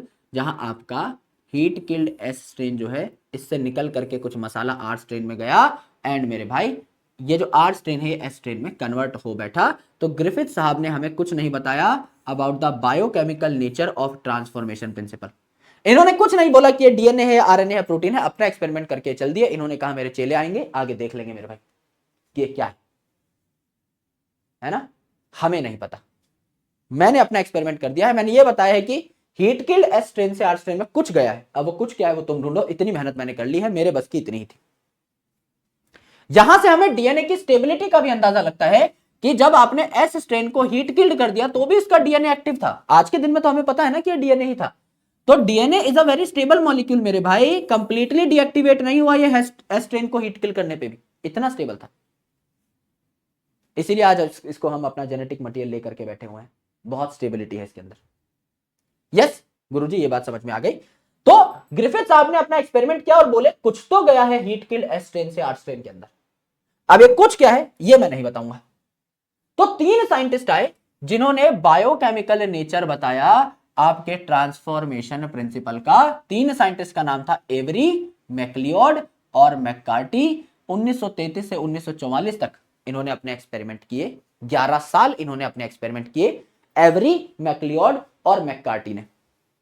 तो इन्होंने क्या किया, ये जो आपका heat killed S strain bacteria है या नॉर्मल स्ट्रेन बैक्टीरिया है, इससे आर स्ट्रेन में कुछ डाला जिससे कि ये ट्रांसफॉर्म हो जाए। इन्होंने कहा मैं प्रोटीन भी डाल के देखता हूं, आरएनए भी डाल के देखता हूं, डीएनए भी, कि किससे ट्रांसफॉर्मेशन होती है। इन्होंने रिवर्स मैपिंग ट्राई की। रिवर्स मैपिंग कैसे? इन्होंने कहा प्रोटीन को मैं जाने से रोक लेता हूं, यहां पर प्रोटीएज एंजाइम डालकर, बाकी दोनों जाने देता हूं। आरएनए भी चला गया यहां पर, डीएनए भी चला गया, आरएनए और डीएनए चले गए आर स्ट्रेन में, प्रोटीन को रोक लिया। इन्होंने देखा कि प्रोटीएज एंजाइम से जब इन्होंने सिर्फ प्रोटीन को रोका, सिर्फ आरएनए और डीएनए को आगे जाने दिया, तो ट्रांसफॉर्मेशन हुई। यानी डीएनए पहुंच रहा है तो ट्रांसफॉर्मेशन करा ही देगा। जब आपने प्रोटीन को जाने से रोका कोई फर्क नहीं पड़ा, ट्रांसफॉर्मेशन हुई। जब आगे आरएनए को भी जाने से रोका, आरएनएज डाल के आरएनए को डाइजेस्ट कर दिया, आरएनए को भी जाने से रोका तो भी ट्रांसफॉर्मेशन हुई। यानी प्रोटीन को जब जाने से रोका तो भी ट्रांसफॉर्मेशन होके रही, यानी प्रोटीन ट्रांसफॉर्मेशन नहीं करा रहा था। अगर प्रोटीन ट्रांसफॉर्मेशन कराता तो जब मैं प्रोटीन को जाने से रोक रहा हूं तो ट्रांसफॉर्मेशन भी रुक जाती। जब मैंने प्रोटीन को जाने से रोका तो भी ट्रांसफॉर्मेशन नहीं रुकी, ये तो हो गई। इसका मतलब प्रोटीन से कोई फर्क नहीं पड़ा ट्रांसफॉर्मेशन पे, आरएनए या प्रोटीन, आरएनए या डीएनए में से कोई एक करा रहा है ट्रांसफॉर्मेशन। प्रोटीन को मैंने डाइजेस्ट कर दिया प्रोटीएज नाम के एंजाइम से, प्रोटीन अब इस आर स्ट्रेन में नहीं जा रहा है, लेकिन ट्रांसफॉर्मेशन फिर भी हुई। ये जो आर स्ट्रेन था ये एस स्ट्रेन में तब भी कन्वर्ट हो गया। इसका मतलब प्रोटीन जाए ना जाए कोई फर्क नहीं पड़ता, ट्रांसफॉर्मेशन हो रही है। आरएनए को भी जब मैंने जाने से रोका तो भी ट्रांसफॉर्मेशन हुई, इसका मतलब आरएनए जाए ना जाए कोई फर्क नहीं पड़ता। लेकिन डीएनए को जब मैंने जाने से रोका तो ट्रांसफॉर्मेशन नहीं हुई। डीएनए को जब मैंने जाने से रोका तो ट्रांसफॉर्मेशन नहीं हुई, डीएनए जब जब जा रहा था ट्रांसफॉर्मेशन हो रही थी। इसका मतलब डीएनए ही ट्रांसफॉर्मेशन कराता है। जब डीएनए डाइजेस्ट हुआ तो मेरे भाई आपका ट्रांसफॉर्मेशन नहीं हुई। जब डीएनए को जाने से रोका, इसको मैंने डाइजेस्ट कर दिया, जब डीएनए नहीं डाला इस आर स्ट्रेन में तो ट्रांसफॉर्मेशन नहीं हुई। मतलब डीएनए डालने पे ही ट्रांसफॉर्मेशन हो रही थी, मतलब डीएनए ही आपका जेनेटिक मटेरियल है, ऐसा आपका एवरी, मैक्लियोड एंड मैककार्टी ने कहा। फिर भी साइंटिस्ट कन्विंस्ड नहीं थे, बोले भाई मजा नहीं आया। क्यों मजा नहीं आया? क्योंकि ट्रांसफॉर्मेशन जो है इसको अभी एक्सेप्टेंस नहीं मिली थी कि एक ऑर्गेनिज्म दूसरे का डीएनए उठा लेगा, एक बैक्टीरिया दूसरे बैक्टीरिया का डीएनए उठा लेगा। ये प्रोसेस जो था ट्रांसफॉर्मेशन का, ये साइंटिस्ट अभी तक कबूल नहीं कर पाए थे। It was not a well established process. और दूसरा, साइंटिस्ट ने कहा कि तुम लोग कह रहे हो कि भाई DNA is the genetic material, protein is not the genetic material. ये जो प्रोटीएज एंजाइम यूज किया है, ये जो आरएनएज एंजाइम यूज किया है, जो डीएनएज एंजाइम यूज किया है, तीनों एंजाइम प्रोटीन ही तो है। बिना प्रोटीन के काम तक नहीं कर पा रहे हो, एक एक्सपेरिमेंट तक नहीं कर पा रहे हो, और बातें बड़ी बड़ी कि protein is not the genetic material. कैसे प्रूव किया? प्रोटीन को यूज करके। प्रोटीन के बिना ये भी प्रूव नहीं कर पा रहे हो कि protein is the genetic material, तो क्या गुंडा बनेगा रे तू, है ना? ये तो बहुत बेकार बात हो गई ना, मजा नहीं आया इस बात में। तो साइंटिस्ट ने कहा अगर इतना ही दम था, अगर डीएनए पे इतना ही कॉन्फिडेंस है, अगर प्रोटीन की इतनी बुराई करनी है, बदनामी करनी है कि protein is not the genetic material, तो बिना प्रोटीन के करके दिखा दो एक्सपेरिमेंट, हम तो मान लेंगे। हम तो मानने ही बैठे हैं, हमें तो खुशी होगी अगर आप प्रूव कर दोगे DNA is the genetic material, protein is not the genetic material. हम तो चाहते हैं कि ये गुत्थी सुलझ जाए, पर तुम ढंग से तो सुलझाओ। बिना प्रोटीन के प्रूफ तो कर दो कि protein is not the genetic material. बिना प्रोटीन के एक एक्सपेरिमेंट भी नहीं कर पा रहे हो ठीक से, बातें लंबी लंबी छोड़ रहे हो, सो इट इज नॉट राइट। तो ना ट्रांसफॉर्मेशन एक बहुत एस्टेब्लिश प्रोसेस था उस टाइम तक, और साइंटिस्ट ने कहा कि अगर प्रोटीन को प्रूव कर रहे हो कि it is not the genetic material, तो एक ऐसा एक्सपेरिमेंट एस्टेब्लिश करो, एक ऐसा एक्सपेरिमेंट सेटअप तैयार करो जिसमें प्रोटीन ना इस्तेमाल हो रहा हो, बिना प्रोटीन के यूज किए बता दो, हम मान लेंगे। तो ये बहुत ज्यादा कन्विंसिंग एक्सपेरिमेंट नहीं था for a lot of scientist, बहुत कन्विंसिंग नहीं था। तो फिर एक और एक्सपेरिमेंट किया गया जिसे कहा हर्शी एंड चेज एक्सपेरिमेंट, 1952 में हुआ। The most convincing experiment ever, इसके बाद कोई एक्सपेरिमेंट करने की जरूरत ही नहीं पड़ी। इसे कहा गया अनइक्विवोकल प्रूफ। 1952 में एक्सपेरिमेंट किया इन्होंने। It is called as unequivocal proof that DNA is the genetic material. Unequivocal, कोई वोकल नहीं हो पाया, किसकी जबान भी नहीं खुली कि अब प्रोटीन, कोई बोल ही नहीं पाया कि protein is the genetic material. इन्होंने एकदम चीथड़े ही उड़ा दिए, साफ साफ इन्होंने यह साबित कर दिया कि डीएनए जेनेटिक मटेरियल है, और इन्होंने यह भी साबित कर दिया कि प्रोटीन जेनेटिक मटेरियल नहीं है। दोनों चीजें इन्होंने प्रमाणित करी, प्रूफ करी। इसे ब्लेंडर्स एक्सपेरिमेंट भी कहा गया क्योंकि यहां ब्लेंडिंग मशीन इस्तेमाल की गई, आपका बेसिकली ब्लेंडर इस्तेमाल किया गया, मिक्सर इस्तेमाल किया गया, जिसके बारे में बताएंगे कहां इस्तेमाल हुआ है। सो इन्होंने अपने एक्सपेरिमेंट के लिए बैक्टीरिया इस्तेमाल किया, इकोलाई सबसे कॉमन बैक्टीरिया, एंड बैक्टीरियोफेज यानी वायरस जो बैक्टीरिया पे हमला करे, तो टीटू मामा इन्होंने इस्तेमाल किया, टीटू बैक्टीरियोफेज इन्होंने इस्तेमाल किया। तो इन्होंने क्या किया, बैक्टीरिया के ऊपर इस टीटू बैक्टीरियोफेज का हमला कराया। अब जो बैक्टीरियोफेज होता है, चैप्टर बायोलॉजिकल क्लासिफिकेशन में हमने वायरस का स्ट्रक्चर देखा था, ये आपका डीएनए है, डबल स्ट्रैंडेड डीएनए, एंड ये जो बाहर का कवर है इसे हम क्या कहते हैं, इसे हम प्रोटीन कहते हैं, इसे हम प्रोटीन कहते हैं, कैप्सिड कहते हैं। तो अंदर है डीएनए और बाहर है आपका क्या, प्रोटीन। अब डीएनए और प्रोटीन में कॉन्क्रीट फर्क क्या है, गौर से देखिए। डीएनए एक न्यूक्लियोटाइड का पॉलीमर है, पॉलीन्यूक्लियोटाइड है। 3 कंपोनेंट होते हैं इसमें, nitrogenous base, sugar and phosphate. Phosphate सिर्फ और सिर्फ इसमें देखने को मिलता है डीएनए में, प्रोटीन में नहीं देखने को मिलता। सो यहां मैंने रेडियो एक्टिव फॉस्फोरस इस्तेमाल किया है, P32 इस्तेमाल किया है, जो कि सिर्फ डीएनए में जाके अटकेगा, क्योंकि सिर्फ यही फॉस्फेट है, प्रोटीन में नहीं, तो प्रोटीन में नहीं गया है। और ये जो प्रोटीन है ये अलग अलग अमीनो एसिड का बनता है, तो 2 सल्फर कंटेनिंग अमीनो एसिड्स भी होते हैं आपके, सिस्टीन और मिथायोनिन। तो मेरे भाई यहां सल्फर, रेडियो एक्टिव सल्फर जाकर के प्रोटीन पे अटक जाएगा, नॉट इन डीएनए। तो फॉस्फेट सिर्फ और सिर्फ डीएनए में है, प्रोटीन में नहीं, एंड सल्फर सिर्फ और सिर्फ प्रोटीन में है, डीएनए में नहीं। तो यहां पर डिफरेंस आ गया कि रेडियो एक्टिव फॉस्फेट सिर्फ और सिर्फ यहां गया है डीएनए के पास, रेडियो एक्टिव सल्फर सिर्फ और सिर्फ यहां गया है आपके प्रोटीन के पास। तो दोनों में डिफरेंस कर दिया मैंने, डीएनए और प्रोटीन में। अब जब ये वायरस बैक्टीरिया पे इन्फेक्ट करेगा, तो इन्फेक्ट करते टाइम अपना जेनेटिक मटेरियल बैक्टीरिया में डालेगा, घुसाएगा। अब हमें पता लग जाएगा कि ये डीएनए इसने घुसाया है बैक्टीरिया के अंदर या प्रोटीन घुसाया है बैक्टीरिया के अंदर। अगर प्रोटीन बैक्टीरिया के अंदर घुसाया होगा at the time of infection, इसका मतलब प्रोटीन जेनेटिक मटेरियल है, ये डाला जा रहा है। और डीएनए अगर घुसाया होगा तो मेरे भाई DNA is the genetic material, ये आपका इंफेक्शन करवा रहा है। ये हमने सीखा, ये हमने देखा। तो कौन सी चीज अंदर गई है, डीएनए या प्रोटीन, इस बेसिस पे हमें पता लग जाता है कि मेरे भाई आपका क्या मटेरियल अंदर गया है, वही आपका जेनेटिक मटेरियल है। करेक्ट, एकदम करेक्ट है, कोई टेंशन इसमें नहीं है। स्टेप्स क्या है इस प्रोसेस के, ABC। ए का मतलब अटैचमेंट या फिर इंफेक्शन, जब आपका बैक्टीरियोफेज अटैच होगा बैक्टीरिया से, उस पे आएगा, बैठेगा, सेटल होगा बीमारी कॉज करने के लिए, उस पे इंफेक्शन करने के लिए। बी फॉर ब्लेंडिंग, फिर हम ब्लेंडर एक्सपेरिमेंट है, ब्लेंडिंग का इस्तेमाल करेंगे, थोड़ा सा हिलाएंगे इन दोनों को। बैक्टीरिया जो है इस पे बैठा हुआ है वायरस, इन दोनों को हिलाएंगे जिससे कि आपका ये जो वायरस है अपना इंफेक्शियस मटेरियल अंदर डाले बैक्टीरिया के और बाकी चीजें बाहर हिल जाए। और फिर हम सेंट्रीफ्यूगेशन कराएंगे, एकदम स्पिन कर देंगे इनको कि भाई वायरस एकदम दूर उड़ जाए, बैक्टीरिया के अंदर जो मसाला घुसा है वो बैक्टीरिया के अंदर ही रह जाए। इन दोनों को एकदम ही सेपरेट कर देंगे। तो स्टेप्स क्या है, ABC, attachment, blending and centrifugation. कैसे होता है ये, गौर से देखिए, आराम से देखिए। सबसे पहले आपके पास है यहां पर एक ऐसा बैक्टीरियोफेज जिसमें रेड का मतलब है आपका रेडियो एक्टिव। तो यहां मैंने रेडियो एक्टिव कर दिया है प्रोटीन को S35 से, सल्फर सिर्फ और सिर्फ प्रोटीन में था, डीएनए यहां नॉन रेडियो एक्टिव है। यहां मैंने रेडियो एक्टिव कर दिया है आपके डीएनए को यानी P32, एंड आपका जो प्रोटीन है ये यहां पर सेफ है। अब मैंने क्या किया, अटैचमेंट करा दिया तो ये बैक्टीरियोफेज आकर के इस बैक्टीरिया पे बैठा और अपने जेनेटिक मटेरियल को अंदर डाल दिया, जेनेटिक मटेरियल को अंदर डाल दिया। फिर मैंने जब ब्लेंडिंग की यानी शेक किया तो बैक्टीरियोफेज ने अपना जेनेटिक मटेरियल तो अंदर डाल दिया। फिर मैंने जब इन दोनों को शेक किया तो ये बाकी बचा हुआ पार्ट जो बाहर रह गया थोड़ा अलग हो गया। और फिर मैंने सेंट्रीफ्यूगेशन कर दी यानी मिक्सर में जब इन्हें डाला तो ये दोनों कंपोनेंट अलग अलग हो गए। वायरस का जो मास है ये बहुत कम है और बैक्टीरिया का मास बहुत ज्यादा है, तो बैक्टीरिया नीचे आ गया, वायरस हल्का था ऊपर चला गया।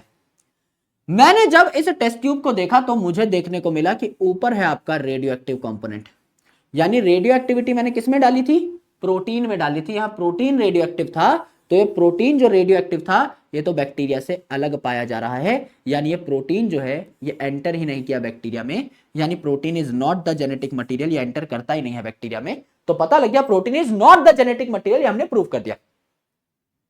दूसरा केस देखिए, यहां डीएनए को हम लोगों ने रेडियो लेबल किया। सबसे पहला स्टेप अटैचमेंट, तो हमने यहां पर ये बैक्टीरियोफेज अटैच करा दिया है आपका बैक्टीरिया से। दूसरा स्टेप है ब्लेंडिंग, इसने अपना जेनेटिक मटेरियल अंदर डाला और ब्लेंडिंग करके हमने इन दोनों को हिला दिया, सेपरेट कर दिया। और फिर सेंट्रीफ्यूगेशन बड़ी जोर से घुमाया तो मेरे भाई ये डीएनए तो अंदर रह गया रेडियो एक्टिव, ये आपका प्रोटीन बाहर निकल गया। जब मैंने टेस्ट ट्यूब को देखा तो मैंने पाया इस बार ये जो रेडियो एक्टिविटी है ये बैक्टीरिया के अंदर है, ये लाल कलर का जो एजेंट है ये बैक्टीरिया के अंदर है। बैक्टीरिया वाले पार्ट में, भारी वाले पार्ट में रेडियो एक्टिविटी देखने को मिल रही है, यानी डीएनए जो कि रेडियो एक्टिव मैंने रखा था इस बार वो बैक्टीरिया के अंदर गया है। तो यहां इस एक्सपेरिमेंट से पता लगा कि डीएनए बैक्टीरिया के अंदर जाता है, यानी it is the genetic material. और यहां से पता लगा प्रोटीन जो है ये बैक्टीरिया के अंदर नहीं जाता है, it is not the genetic material. ये भी प्रूव हो गया कि protein is not the genetic material, ये भी प्रूफ हो गया DNA is the genetic material. This is Hershey's and Chase experiment, unequivocal proof that DNA is the genetic material. Her scientist को यह बात माननी ही पड़ी। Yes, correct. अब जेनेटिक मटेरियल की कुछ प्रॉपर्टीज होती हैं।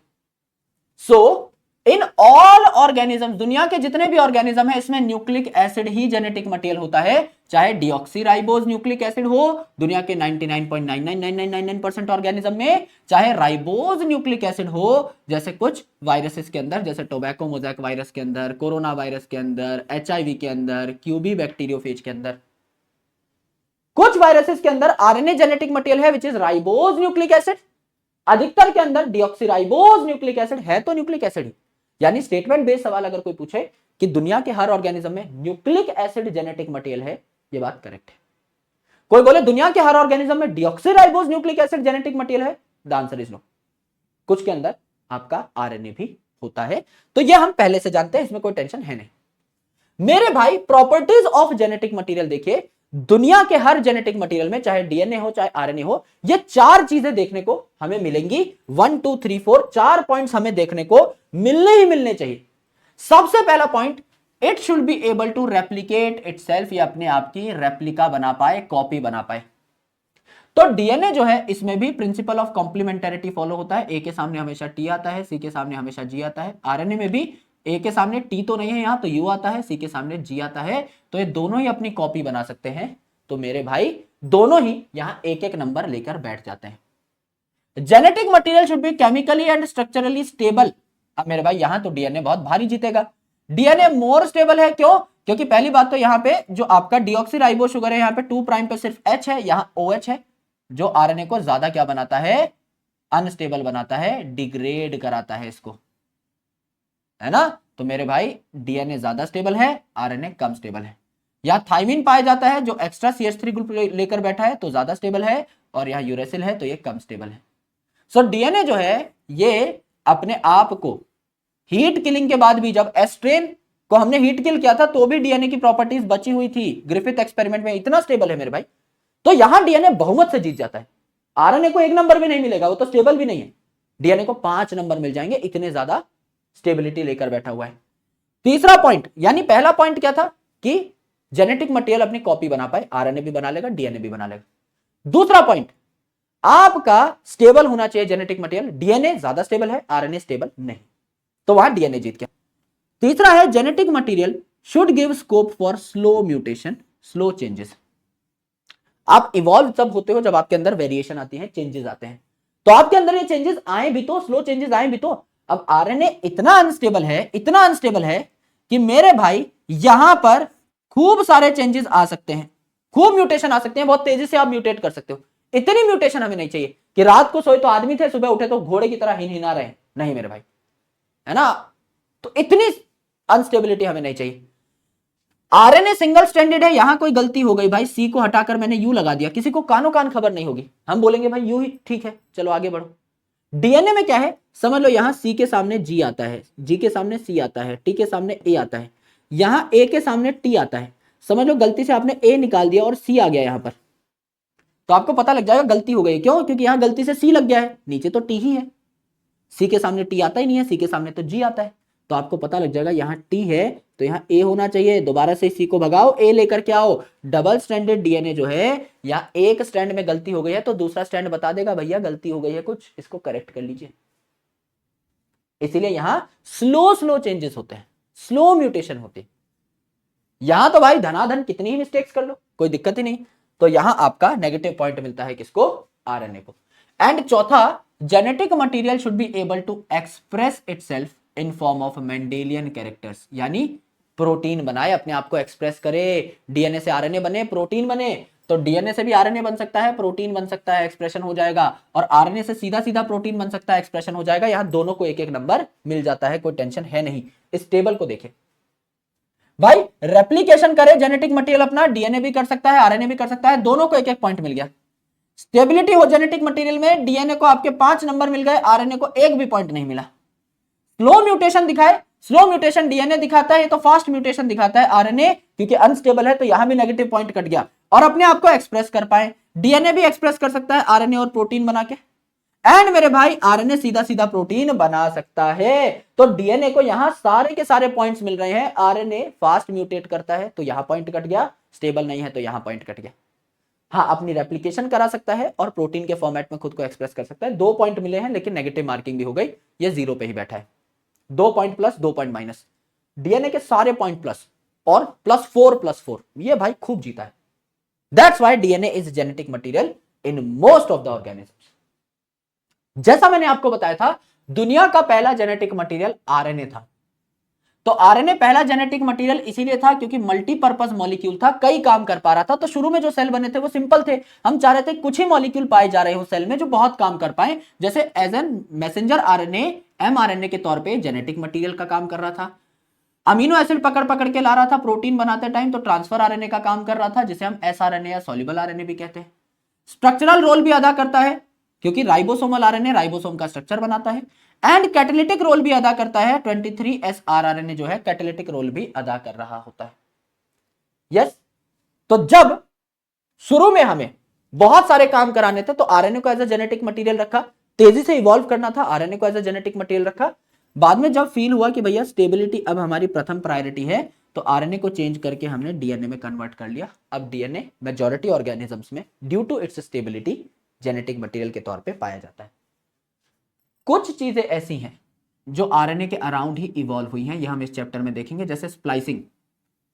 स्प्लाइसिंग मतलब आरएनए में से काम काम का हिस्सा आप रख लो, बेकाम का हिस्सा निकाल दो, तो आरएनए में से आप इंट्रॉन्स को यानी बिना काम के हिस्सों को रिमूव करते हो, तो आरएनए में ही ये हो रहा है, तो आरएनए के अराउंड ही स्प्लाइसिंग इवॉल्व हुई। ट्रांसलेशन, आरएनए को ही आप प्रोटीन में कन्वर्ट करते हो, तो ट्रांसलेशन भी आरएनए पे ही हुई। एंड मेटाबॉलिज्म, जो पहला एंजाइम था जो काम करने लगा था इनिशियली, जब पहला सेल आया था धरती पे, तो मेरे भाई आपका कैटलिस्ट के तौर पे भी कौन काम कर रहा था? राइबोजाइम ही तो कर रहा था। तो कैटालिसिस भी कि रिएक्शन को और फास्ट किया जा सकता है, वो भी आरएनए के अराउंड ही इवॉल्व हुआ। तो कैटालिसिस भी करा सकता है ये, स्प्लाइसिंग भी इस पे हो सकती है, प्रोटीन भी बना सकता है। ये सारी चीजें हमने देखी। आगे चल के और डिटेल में सारी बातें होंगी। अब कई सारे सवाल हैं आज भाई, आराम आराम से देखना। जो थ्योरेटिकल सवाल हैं जल्दी जल्दी सॉल्व करेंगे, जो कैलकुलेशन वाले हैं वो पॉज करके आप खुद करके देखना। Statement 1, in the RNA world, RNA is considered as the first genetic material evolve to carry out essential life processes.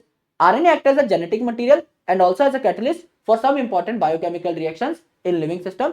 Being reactive it is unstable. एकदम सही बात है, सारी बातें सही, पूरा एकदम आरएनए वर्ल्ड को खोल के ही रख दिया है। DNA evolved from RNA and is more stable genetic material. It is double helical in nature, being complementary, दोनों strands complementary हैं. It resists changes by evolving repair mechanism. एक स्टैंड में कोई चेंज आया तो दूसरे स्टैंड को पता लग जाएगा भाई गलती हो गई है, इसको फटाफट करेक्ट कर लो, तो रिपेयर मैकेनिज्म भी स्टार्ट हो जाता है। दोनों स्टेटमेंट ही क्या है, सही है, दोनों स्टेटमेंट ही क्या है, सही है। बात समझ में आ गई है। हर्शी एंड चेज ने क्या किया था, हर्शी एंड चेज ने डीएनए ही जेनेटिक मटेरियल है इस बात का अनइक्विवोकल प्रूफ दिया था। ग्रिफिथ साहब ने स्ट्रेप्टोकोकस न्यूमोनिया, डिप्लोकोकस न्यूमोनिया का इस्तेमाल किया था। यूक्रोमेटिन क्या है आपका, लूजली स्टेन्ड है। हेट्रोक्रोमेटिन क्या है आपका, डेंसली स्टेन्ड है। ये आपको देखने को मिला। तो ए का क्या हो गया, ए का 4 हो गया, बी का क्या हो गया, बी का आपका 3 हो गया। ए का 4 हो गया, बी का 3 हो गया, ए का 4 बी का 3 एक में ही है। आप खुद से भी एक बार मैच करके देख लीजिएगा। Histones are rich in lysine and arginine में हिस्टोन रिच होते हैं जो कि बेसिक अमीनो एसिड्स हैं एंड पॉजिटिवली चार्ज है। In prokaryotes positively charge DNA, DNA negatively charge होता है, यही बात खत्म हो गई। In eukaryotes negatively charge DNA is wrap around positively charge histone octamer to form nucleosome. एकदम सही बात है, पहली गंदी दूसरी अच्छी स्टेटमेंट है, पहली गंदी दूसरी अच्छी स्टेटमेंट है। उत्तर आ गया मिस्टर 1। ओके 5 1 7 4, पहले 1 और 4 से खेलो, यानी आ जाएगा प्लस माइनस करने पे 5 3, और फिर 1 7 से खेलो आ जाएगा 8 6। तो ए का 2 हो गया, ए का 2 आपका 2 में है। बैक्टीरियोफेज लैम्डा 48502, 48502 यानी बी का 1 आ जाएगा, बी का 1 आ जाएगा। उत्तर निकल आया है। एशेरिशिया कोलाई 4.6 इंटू 10⁻6 और हैप्लॉइड ह्यूमन 3.3 इंटू 10⁻9। डिप्लॉइड में हो जाता है 6.6 into 10⁻9। A and C makes 30% and 20% of DNA. A जो है ये आपका कितना है 30% और सी जो है ये आपका क्या है 20%। ठीक है। What will be the percent composition of T and G. A 30% है तो टी भी कितना होगा, इतना ही होगा, जितना ए उतना टी, एंड जी जितना होगा उतना ही सी होगा। तो टी एंड जी रिस्पेक्टिवली क्या हो जाएगा 30 एंड 20 रिस्पेक्टिवली, 30 एंड 20 रिस्पेक्टिवली। कुछ भी नहीं करना था, 1 सेकंड का सवाल था। Length of DNA molecule is 1.1 metre, what will be the approximate number of base pair. जब 6.6 इंटू 10⁻9 को हमने मल्टीप्लाई किया था 0.34 इंटू 10⁻⁻9 से, तो पावर कट गई थी, यहां पे आपका आ गया था 2.2 मीटर। 2.2 मीटर कब आया था, जब 6.6 इंटू 10⁻9 बेस पेयर थे। इसका आधा है क्वेश्चन में 1.1, इसका भी आधा कर दो 3.3 इंटू 10⁻9 बेस पेयर, सीधा सीधा आ जाएगा। डिप्लॉयड सेल की लंबाई थी डीएनए की 2.2 मीटर, हैप्लॉइड कंटेंट की हो जाएगी 1.1 मीटर। कुछ करना ही नहीं था। Yes, read the following statement and choose the set of correct statement. Correct बताना है। यूक्रोमेटिन लूजली पैक्ड होता है, ठीक है।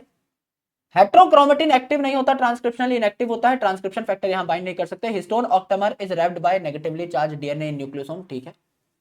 Histone are rich in lysine arginine, ठीक है।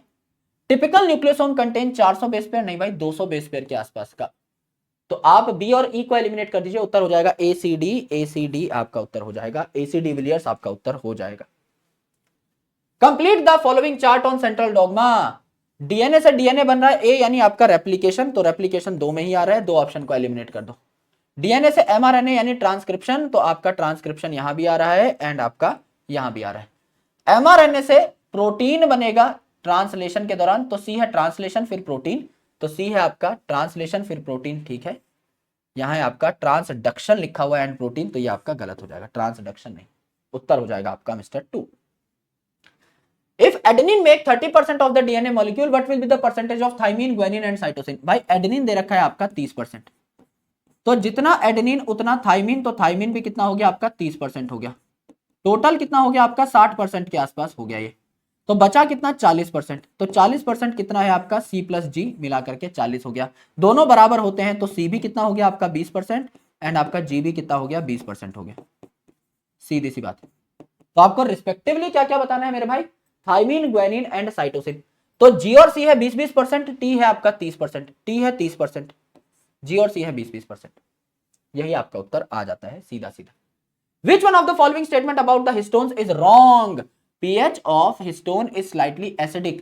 भाई हिस्टोन बेसिक अमीनो एसिड का बना होता है, लाइसिन आर्जिनिन का, तो आपका pH जो है एसिडिक कहां होगा, बेसिक होगा। पहली बात गलत है।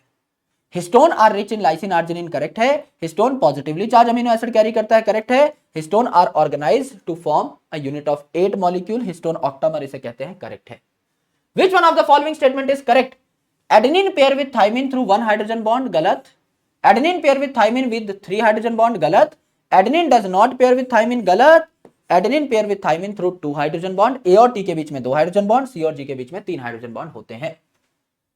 If the distance between two consecutive bases is 0.34 nanometer and total number of base pair in DNA double helix in typical mammalian cell is 6.6 into 10 raised to the power 9 base pair, then length of DNA सीधा calculation कर लो, ये nanometre है, 10 raised to the power -9 से 10 raised to the power +9 cut गया, 6.6 को 1/3 से काटो, 2.2 metre आ जाएगा, जो हम ऑलरेडी कैलकुलेट कर चुके हैं। तो हमें सीधा सीधा मार्क करना था, कुछ कैलकुलेट करना था भी नहीं इसमें। In the polynucleotide chain of DNA, a nitrogenous base is linked to the OH of. In polynucleotide chain of DNA, nitrogenous base जो है, it is linked to the OH of sugar, है ना। First prime OH पे आपका जो sugar का first prime OH है, इससे आपका क्या जुड़ेगा, इससे आपका नाइट्रोजनस बेस जुड़ेगा, और 5 प्राइम OH पे फॉस्फेट जुड़ेगा, फर्स्ट प्राइम कार्बन पे जुड़ेगा। Purine found both in DNA and RNA are. तो डीएनए में क्या होता है, डीएनए में होता है आपका ATGC, प्यूरिन है A और G। आरएनए में होता है AUGC, तो A और G दोनों, प्यूरिन तो दोनों ही में ही पाए जाएंगे, डीएनए और आरएनए में A और G, एडेनिन एंड ग्वानिन होते यही प्यूरिन है। ये पिरिमिडीन है, ये पिरिमिडीन है, ये पिरिमिडीन है, तो वैसे भी आंसर नहीं होगा, एलिमिनेट करके भी निकाल सकते थे। प्यूरिन है ही आपका, एडेनिन ग्वानिन दोनों में पाए जाएंगे, डीएनए में भी आरएनए में भी। The association of histone H1 with a nucleosome indicate. Nucleosome है एक, यानी आपका हिस्टोन ऑक्टामर के अराउंड डीएनए लिपटा हुआ है, उस पे H1 जुड़ गया, मतलब और आगे चल के और आपका किसी न्यूक्लियोसोम से कनेक्शन बनाना है, क्रोमेटिन तैयार करनी है। ट्रांसक्रिप्शन इज अकरिंग, ट्रांसक्रिप्शन की तो बात ही नहीं हुई मेरे भाई। रेप्लिकेशन इज अकरिंग, कोई लेना देना नहीं है। Double helix is exposed, DNA is condensed, DNA की पैकेजिंग हो रही है, क्रोमेटिन फाइबर तैयार हो रहा है, तब जाके काम चलेगा। डीएनए पैकेजिंग में हिस्टोन का रोल आता है। DNA fragments are negatively charge, DNA RNA दोनों नेगेटिवली चार्ज होते हैं ड्यू टू योर फॉस्फेट या phosphoric acid. Identify the correct order of organization of genetic material from largest to smallest. Genome मतलब haploid set of chromosome, यानी कि आपकी बात कर लो तो 23 क्रोमोसोम को मिलाकर के हम जीनोम कहते हैं। 23 क्रोमोसोम, फिर एक क्रोमोसोम, फिर न्यूक्लियोटाइड, फिर जीन। नहीं भाई, जीन बड़ा होता है, जीन में हजारों न्यूक्लियोटाइड, लाखों न्यूक्लियोटाइड पाए जा सकते हैं, एक क्रोमोसोम में हजारों जीन्स पाए जा सकते हैं। तो पहले आएगा जीनोम, फिर क्रोमोसोम, फिर जीन, जो कि कई न्यूक्लियोटाइड से बना है, तो nucleotide. Genome, chromosome, gene, nucleotide, ठीक है। क्रोमोसोम, एक क्रोमोसोम फिर 23 क्रोमोसोम, गलत। एक क्रोमोसोम फिर जीन फिर 23 क्रोमोसोम, गलत। 23 क्रोमोसोम, एक क्रोमोसोम, एक क्रोमोसोम में कई जीन, एक जीन में कई न्यूक्लियोटाइड, ये एकदम ठीक है, बढ़िया सवाल है।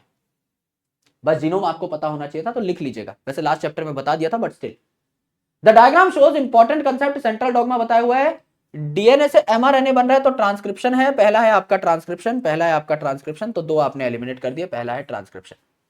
एमआरएनए से प्रोटीन बन रहा है तो इसे कहा ट्रांसलेशन, ट्रांसलेशन, तो आपका बी हो जाएगा ट्रांसलेशन। बी रेप्लिकेशन दे रखा है तो गलत हो गया, translation. And it is given by Crick, central dogma, C for central dogma was given by Crick, तो सी हो जाएगा Crick. Unequivocal proof that DNA is the genetic material was given by Hershey and Chase, इन्होंने सबकी बोलती ही बंद कर डाली। Given below are two statements, RNA mutates at a faster rate, सही बात है। Viruses having RNA genome and shorter life span mutate and evolve faster, shorter life span है, जल्दी जल्दी बच्चे पैदा करेंगे, और आरएनए भी हैज अ जेनेटिक मटेरियल, दोनों बातें करेक्ट हैं। Both statement 1 and 2 are true, दोनों बातें एकदम सही हैं। Which scientist conducted an experiment with P32S35, आपका हर्शी एंड चेज का नाम ले लीजिए, अनइक्विवोकल प्रूफ की बात हो रही है। RNA being unstable mutate at a faster rate, सही बात है। RNA can directly code for synthesis of protein, hence can easily express।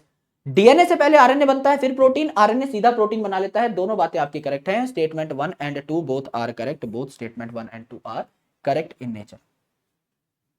With reference to Hershey and Chase experiment, which of the following statement is correct? Select the correct statement. Viruses grown in the presence of radioactive phosphorus contain radioactive DNA.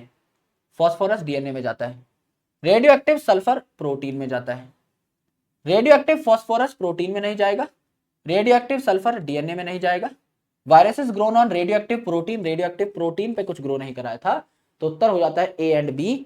A and B आपका correct हो जाता है, बाकी सारी बातें आपकी गलत हो जाती हैं।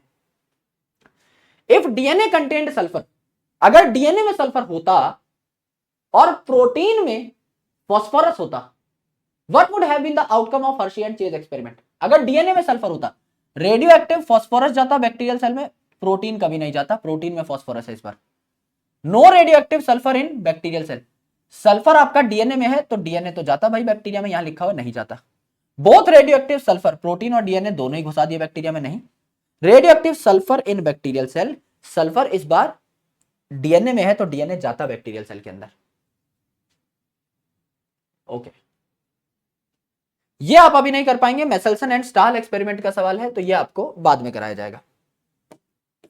टर्म न्यूक्लिन किन्होंने दी? आपका फ्रेडरिक मिशर साहब ने दी, बाद में इसी टर्म को चेंज करके न्यूक्लिक एसिड शब्द दिया था आपके अल्टमान साहब ने।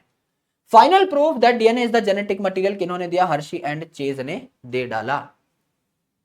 A molecule that can act as a genetic material must fulfill the traits given below except, यानी चार चीजें थी, चार कैरेक्टर थे आपके जेनेटिक मटेरियल के। यहां एक गंदी बात कर रखी है, इट शुड बी अनस्टेबल। ये कौन सी बात हुई? अनस्टेबल थोड़ी होना चाहिए, जेनेटिक मटेरियल स्टेबल भी होना चाहिए। स्लो चेंजेस होने चाहिए, सही बात है। अपने आप को एक्सप्रेस कर पाए, प्रोटीन बना पाए, सही बात है। और अपनी रेप्लिका बना पाए, कॉपी बना पाए, सही बात है। सिर्फ वन जो है ये गंदी बात है, स्टेबल होना चाहिए। In sea urchin DNA which is a double stranded, 17% of the bases are cytosine, 17% क्या है आपका? C है, तो 17% ही क्या हो गया आपका? G हो गया, यानी टोटल मिलाकर 34% हो गया। तो बचा हुआ क्या है आपका? कितना हो गया आपका? 66% हो गया, बचा हुआ आपका 66% हो गया। तो 66% हो गया A प्लस T, आधा आधा कर दो दोनों भाइयों में, 33% हो गया। अब देखते हैं सवाल क्या पूछा, यही पूछा होगा वैसे तो वही पूछा हुआ है आपका। ग्वेनिन कितना हो गया? 34%। भाई अगर आपका सॉरी साइटोसिन अगर आपका कितना है? 17% है, तो ग्वेनिन भी 17% हो गया। ग्वेनिन 17%, ग्वेनिन 17%, ये दोनों तो एलिमिनेट कर। और बचे हुए दोनों कितने हो गए? 33। यहां लिखा हुआ आपका 16.5, 32.5। ए और टी अलग अलग कैसे हो सकता है? वैसे ही गलत है, एलिमिनेशन से भी निकाल सकते थे बड़ी आसानी से। Which of the following is not applicable to RNA? RNA में भी 5 प्राइम 3 प्राइम एंड होंगे, ये भी पॉलीन्यूक्लियोटाइड है। नाइट्रोजनस बेस इसमें भी होंगे, AUGC, ये भी आपके हेट्रोसाइक्लिक है, यानी कार्बन हाइड्रोजन ऑक्सीजन के अलावा इसमें नाइट्रोजन है, तो ये भी नाइट्रोजनस बेसिस है। कॉम्प्लीमेंट्री बेस पेयरिंग, A के साथ आपका यहाँ U बाइंड करता है, अगर डबल स्ट्रैंड बना तो C की जगह आपका G बाइंड करता है C के साथ। Chargaff rule single stranded RNA पे फॉलो नहीं होता। Yes yes. Transformation was discovered by, transformation principle किन्होंने दिया था पहली बार? ग्रिफिथ साहब ने दिया था 1928। ये आपका भारी भरकम लेक्चर था मेरे भाई, तगड़ा लेक्चर था, शानदार लेक्चर था। Lecture number 1 of your genetics, molecular basis of inheritance chapter. समझने की चीजें हैं, बायोमोलिक्यूल से लिंक करके पढ़ाया गया है मेरे भाई। अगर लोड लग रहा हो मुझे बता देना, सच में मुझे बता देना। रेप्लिकेशन को अलग करा देंगे, रेप्लिकेशन और ट्रांसक्रिप्शन को, जेनेटिक कोड और ट्रांसलेशन को अलग करा देंगे, 2 टुकड़ों में तोड़ देंगे जिससे प्रॉब्लम ना हो। संडे को एक्स्ट्रा क्लास ले लेंगे, कोई बहुत बड़ी बात नहीं है, कोई ट्रेन नहीं छूटी जा रही है हमारी। यस, लेकिन इस चीज को पढ़ना बहुत जरूरी है। ये अगर पढ़ गए, बॉटनी अगर आपने क्रैक कर ली, बहुत सारे चैप्टर हमारे कंप्लीट हो जाएंगे। देखो मेरे भाई, आपका लिविंग वर्ल्ड हो गया, biological classification, plant kingdom, animal kingdom, morphology हो गया, एनाटॉमी हो गया। उसके बाद आपका एनिमल टिश्यू वाला पार्ट रहता है, सेल हो गया, cell cycle, cell division, biomolecule हो गया, प्लांट फिजियोलॉजी के तीनों चैप्टर्स हो गए। ये हमने 11th में झंडे गाड़ दिए। 12th में हम लोगों ने सेक्सुअल रिप्रोडक्शन पढ़ लिया है, मॉलिक्यूलर बेस ऑफ इनहेरिटेंस 1-2 दिन में कंप्लीट हो जाएगा मान के ही चलो, principles of inheritance and variation पढ़ लिया है, माइक्रोब्स इन ह्यूमन वेलफेयर पढ़ लिया है, एंड इकोलॉजी के तीनों चैप्टर पढ़ लिए हैं। तो हमारे ये कई चैप्टर हो गए, 1 2 3 4 5 6 7 8 9 10 11 12 चैप्टर ये हो गए। एंड यहां पर हमारे 7 चैप्टर ये हो गए, 19 चैप्टर हमारे हो चुके हैं आउट ऑफ 32। यानी लग रहा है सिर्फ बॉटनी बॉटनी कंप्लीट करी है सर, लग रहा है सुनने में, लेकिन 32 में से लगभग 20 चैप्टर कंप्लीट कर दिए। सोच के देखो, यानी लगभग 60% सिलेबस, मोर देन 60% सिलेबस आपका कवर हो चुका है। This is the game. और जूलॉजी में कई चैप्टर बहुत छोटे हैं मेरे भाई, बहुत ज्यादा छोटे हैं। रिप्रोडक्टिव हेल्थ सुप्रीमली छोटू चैप्टर, बायोटेक के दोनों आपके चैप्टर बहुत छोटे चैप्टर, कंसेप्चुअल है क्योंकि इजीली समझ में आ जाएंगे, छोटे चैप्टर में ही काउंट करके चलो। यस, 11th में अगर आप देखोगे फिजियोलॉजी इतनी मजेदार है मेरे भाई, इतनी प्यार से समझ में आ जाएगी, कुछ है ही नहीं। फिजियोलॉजी तो ऐसा लगेगी घर की बात है भाई, हलवा है, सारी चीजें क्लास में ही याद और फिजियोलॉजी का एक एक सवाल क्लास में ही सॉल्व, बहुत नेक्स्ट लेवल। तो ये 9-10 चैप्टर तो ऐसे हैं एकदम मजेदार, उड़ते हुए जाएंगे, उड़ते हुए मतलब समझ में आते हुए, कुछ एफर्ट ही नहीं मारना, क्लास में बैठो, सुनो, सवाल लगाओ, बस खत्म। फिर मैं जो क्वेश्चंस दूं वो सॉल्व कर लेना, बस इतना ही करना। थोड़े बहुत कुछ चैप्टर हैं जो आपको परेशान करते हैं, थ्योरेटिकल है, human health, disease, evolution, human reproduction पढ़ने में मजा आता है, फिजियोलॉजी का ही पार्ट है एक तरीके से, बस थोड़ा 12th क्लास में दिया हुआ है रिप्रोडक्शन यूनिट के साथ, है तो फिजियोलॉजी की एक्सटेंशन ही, अपने सारे सिस्टम ही तो पढ़ रहे हो, रिप्रोडक्टिव सिस्टम भी तो अपना ही सिस्टम है, वही है आपका breathing, circulation, excretion, locomotion, neural, chemical, इसके बाद पढ़ रहे हो, पर है तो फिजियोलॉजी का ही पार्ट ना, उसमें ही मजा आएगा। यस, कॉकरोच फ्रॉग हाँ थोड़े से हैं, पर लेकिन बहुत छोटे चैप्टर भी हैं, तो ऐसा कुछ है नहीं, 5-5 पेज के चैप्टर हैं एनसीईआरटी में, तो बोरियत होने का टाइम है ही नहीं उसमें। 1-1.5 घंटे में जब तक आंखें खोलोगे लेक्चर को शुरू करके, तब तक तो खत्म हो जाएगा, वो तो आपको परेशान नहीं करेगा। टिश्यू फिजियोलॉजी में ऑटोमेटिकली कंप्लीट हो जाता है। इतने सारे टिश्यूज हैं जिनका नाम आप फिजियोलॉजी में पढ़ेंगे कि टिश्यू शुरू में पढ़ो एंड में पढ़ो कोई फर्क नहीं पड़ता, रिवाइज होना ही है।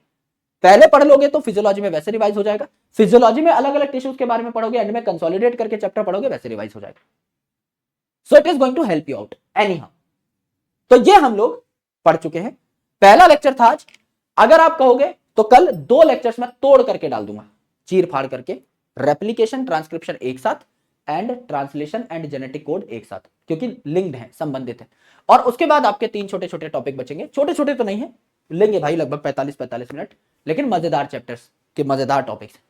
ह्यूमन जीनोम प्रोजेक्ट आपको तंग कर सकता है बिकॉज इट इज थ्योरेटिकल, बहुत डेटा है उसमें, लेकिन याद करा देंगे क्लास के अंदर, कोई टेंशन वाली बात है नहीं। लेकिन बाकियों में आपको कंसेप्चुअली सारी चीजें क्लास में ही याद होंगी और सारे क्वेश्चंस भी बन रहे होंगे, ये मेरा दावा है। आराम से बस पढ़ते जाओ, रिवीजन करते जाओ यार, और प्रैक्टिस करो खूब, टाइम कम है, खूब प्रैक्टिस करो, जितने सवाल जहां से मिल रहे हैं सारे लगा डालो, और जितना रिवीजन कर सकते हो रात को 2 घंटा अलग से निकाल लो रिवीजन के लिए, फिजिक्स, केमिस्ट्री, बायो के लिए। जितना पढ़ रहे हो उड़ने मत देना, कम पढ़ो उससे फर्क नहीं पड़ता, लेकिन दिमाग में रिटेन रहना चाहिए। अगर बहुत ज्यादा पढ़ लिया और दिमाग में कुछ नहीं है, कोई फायदा नहीं है, कि पूरी साल पढ़ाई की लेकिन आता मुझे कुछ नहीं है, you are going to crack nothing. Sir मैंने 90% सिलेबस पढ़ा है लेकिन मुझे याद पूरा है, मेडिकल सीट निकाल ले जाओगे भाई। पेपर टफ आता है तो बहुत कम नंबर पे सिलेक्शन हो जाएगा, पेपर अगर बढ़िया भी आता है तो भी 650-660 नंबर पे बेस्ट मेडिकल कॉलेज, जो आपको स्टेट का सबसे अच्छा कॉलेज चाहिए होगा, उस पर हाथ रख दोगे, वो मिल जाएगा। तो ऊपर के 70 नंबर अगर कट भी जाते हैं कोई टेंशन नहीं, 720 में से 72 नंबर कट भी जाते हैं तो भी कोई दिक्कत नहीं है, 90% पे खेल हो जाएगा आराम से, best of the best medical college का। तो कैलकुलेटिव चलो, अभी एंड का टाइम खराब मत करना, ठीक है। ध्यान रखो, पढ़ाई करते रहो, lots of love, I will catch you soon with the next lecture. देखेंगे अगर एक शॉट में पूरा हो जाता है अच्छे तरीके से, तो हम लोग एक शॉट में कंप्लीट कर लेंगे पूरा का पूरा, रेप्लिकेशन, ट्रांसक्रिप्शन, ट्रांसलेशन एक शॉट में कर देंगे। मैं भी चाह रहा हूं कि आपका टाइम बचे, लेकिन आप उसको चाहे तो टुकड़ों में देख लेना, जैसे भी आपको मुनासिब लगे, जैसे भी आपको बेहतर लगे, उस हिसाब से आप अपना प्लान बना सकते हैं, ठीक है। चलो यार, lots of love, bye bye, take care, जय हिंद, मुलाकात होगी, बाय बाय।